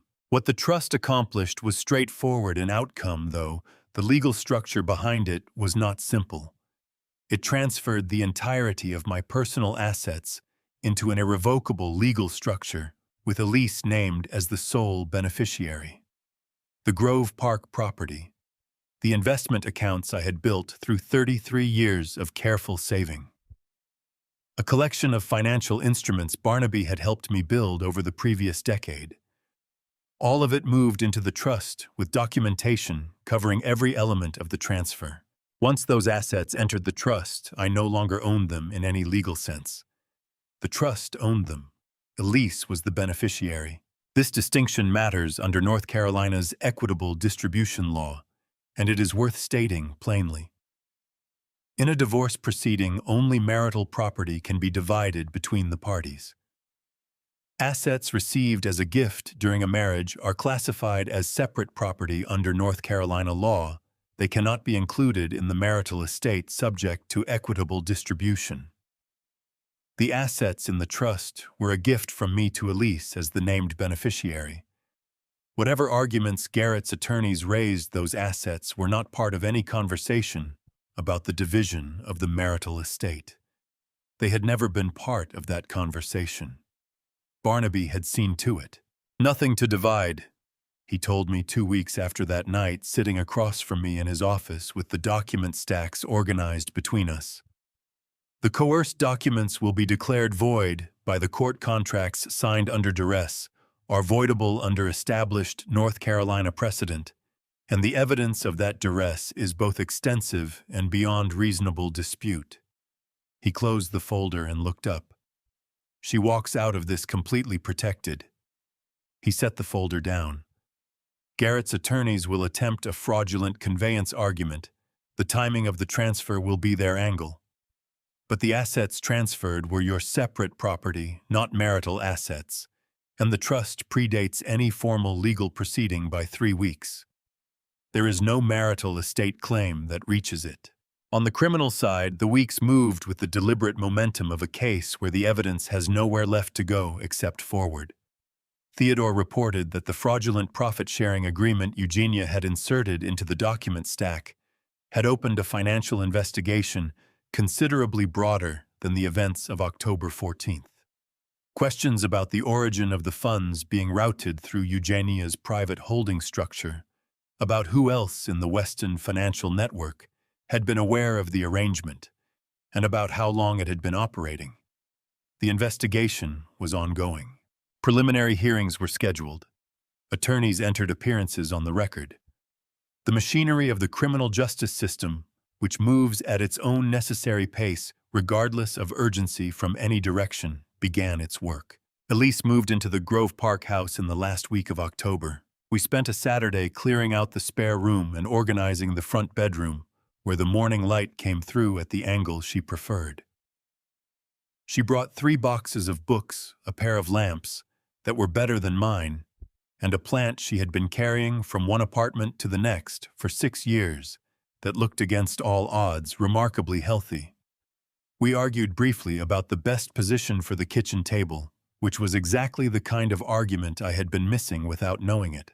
Late that afternoon, I found her standing on the front porch. She was looking at the small black camera mounted above the door. The green indicator light blinked with its steady patience, the same light, the same camera doing the same job it had always done, watching an empty porch on a quiet October afternoon, as if nothing had changed and nothing had mattered. "That little thing," Elise said. Her voice was quiet, carrying the weight of something she had been holding for a while. "It saved my life." I stood beside her. "No," I said. She looked at me. "You read every page of those documents under that kind of pressure, and you noticed the paper that did not belong," I said. "You held yourself together in that room for 41 minutes while everything we needed was recording.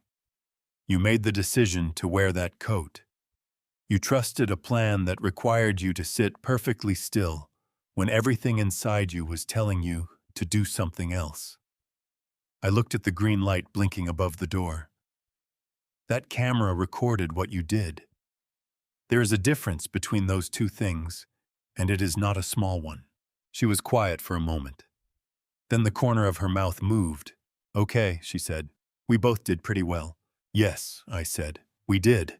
2 months later, a thick envelope from the Buncombe County Clerk of Court arrived in the afternoon mail. It sat on the kitchen table in the December light, with the particular unassuming weight of official correspondence that already knows exactly what it contains and is waiting for you to find out. Elise found it when she came in from her morning run, cheeks flushed from the December cold breath, coming in short white clouds. She picked it up and turned it over in her hands, before she opened it the way you handle something you have been expecting long enough that the arrival feels more like a confirmation than a surprise. She opened it at the kitchen counter and read the first page. Then she looked up at me across the kitchen. Her expression held something I recognized immediately, the same quality of composed steadiness she had brought into that fire-lit living room in Biltmore Forest on the night this all began. Not certainty. Something more durable than certainty. The composure of a person who has already made a decision about who they intend to be, regardless of what the next thing looks like. A trial date had been set, January 2025. Buncombe County Courthouse, 9 in the morning. It's real, she said, her voice carrying something that was not quite relief and not quite satisfaction, but had elements of both. It was always real, I said. Now it has a date and a time. That is all a trial needs. She set the letter down on the table and stood looking at it for a long moment. Then she straightened, picked up her water bottle from the counter, and walked toward the hallway. I heard her footsteps on the stairs, and then the house settled back into its quiet January rhythm. The envelope from the Buncombe County Clerk of Court sat on the kitchen table in the winter light.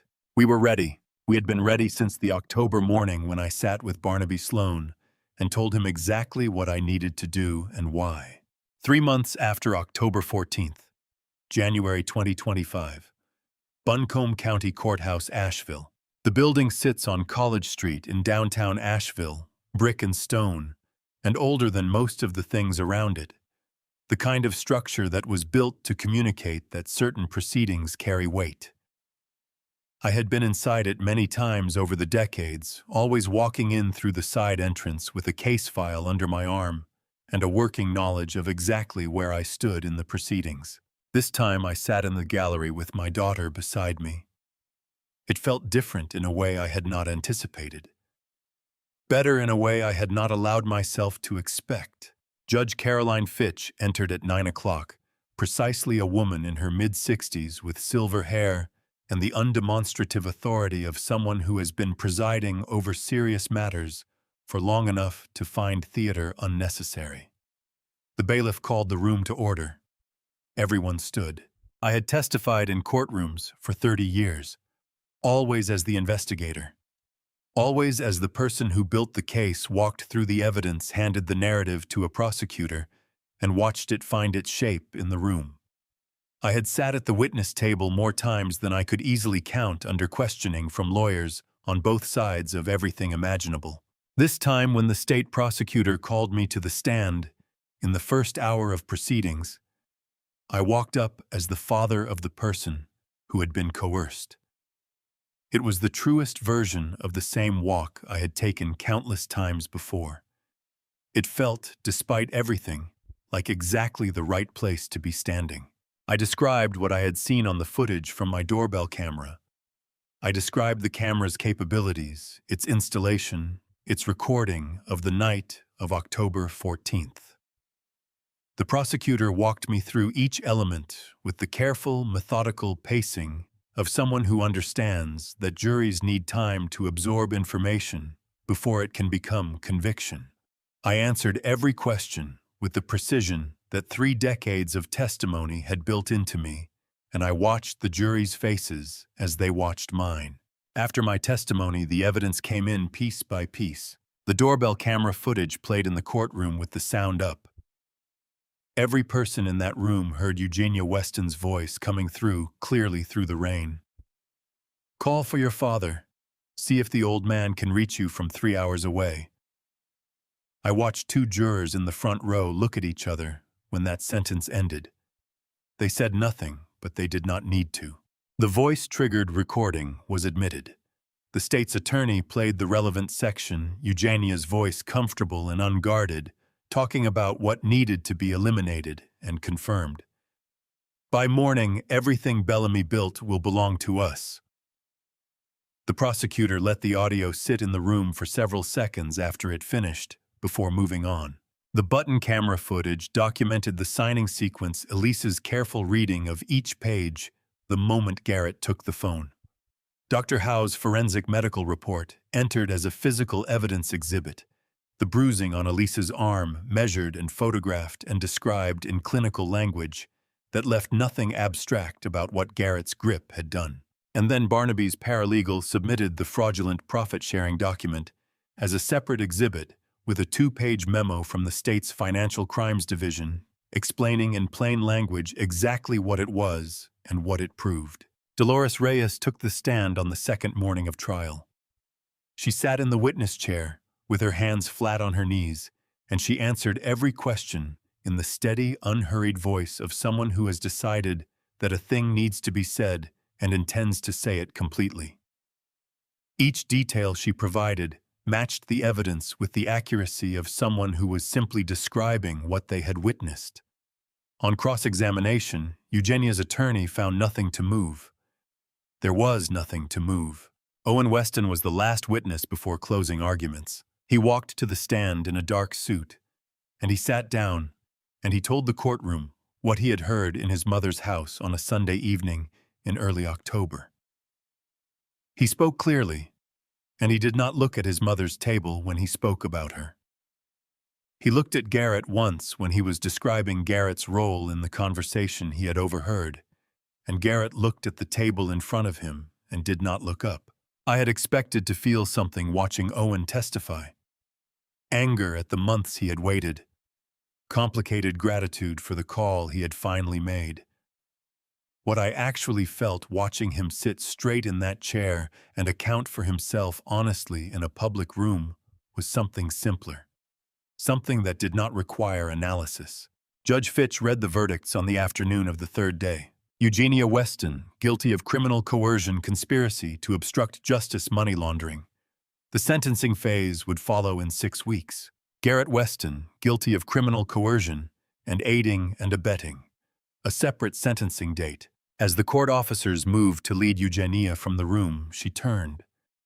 It was a deliberate turn, not accidental, the particular movement of someone choosing to look at a specific person before a door closes permanently between them. She looked at me. I looked back. In 30 years of this work, I had looked into the eyes of people who had just heard guilty verdicts in courtrooms, and the expression was always some variation of the same thing.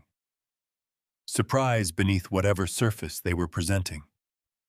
The specific surprise of a person who had genuinely believed at some fundamental level that the world would arrange itself around their version of events rather than the actual one. Eugenia Weston's expression in that moment was no exception. The court officer moved her forward, and the door closed, and she was gone. Beside me, Elise put her hand over mine. On the armrest of the gallery bench, warm and steady, the hand of someone who had read every page of a document stack under duress, and noticed a paper that wasn't supposed to be there. I turned mine over and held it. Outside the tall windows of Buncombe County Courthouse, the first real snow of the season had begun to fall quiet and light over the downtown rooftops, over the brick buildings and the bare trees of College Street, over a city that had no idea any of this had happened and would have forgotten it soon enough. Some things you don't need the world to know about. You just need them to be true. There is a particular quality to October mornings in Asheville that you do not fully appreciate until you have spent a year paying attention to them.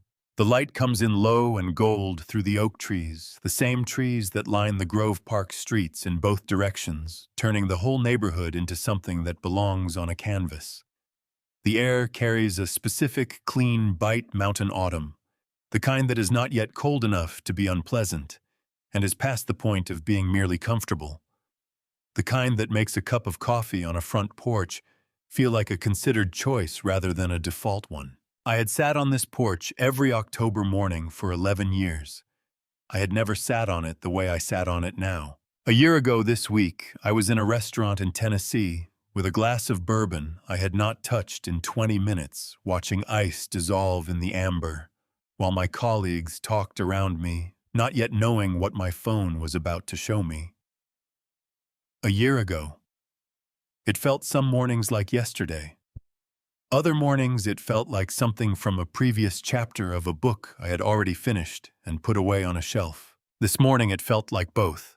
Inside the house, Elise was at the kitchen table. I could hear the light sound of her working, the click of her keyboard, the occasional turn of a page, the specific rhythm of a person fully occupied with something they have chosen to be occupied with. She had gone back to the work she was trained for, taken a position with a firm in Asheville that she had been in conversations with since the spring. She was good at it. She had always been good at it. The previous 2 years had interrupted that clarity temporarily. It was restored now. Some things come back. The right ones, given enough time, always do. I thought about the people who had been in those rooms with me that night. Theodore Marsh was still director of the SBI, still carrying the weight of several counties behind his eyes, and still wearing it without complaint. He had become considerably more agreeable about fishing trips since October of last year, which I attributed to the particular leverage that shared experience provides, and which I fully intended to continue using. He was coming to Asheville the following spring. I had already selected the lake. Sherman Brooks was still working out of Charlotte, still carrying that watchful stillness into every room he entered, still the sharpest person in most of those rooms. He had sent me a bottle of bourbon the week after the verdict, a very good one with a note that said only, "Drink this one." I had. It was better than the one in Chattanooga. Wendell Cross had been on his boat in South Carolina since June. He sent photographs, sometimes early mornings, on still water fish he had caught and released once a pelican that he said had been aggressively following his vessel for 3 days and which he had named Theodore. I had not told Theodore. Beverly Hartwell had gone back to her church hall and her mathematics lessons and her apple pie. We had made our reservation at the boathouse for next Friday, the 11th annual, the same long table by the window, the same river moving past outside. This year the reservation was for 6 instead of 5.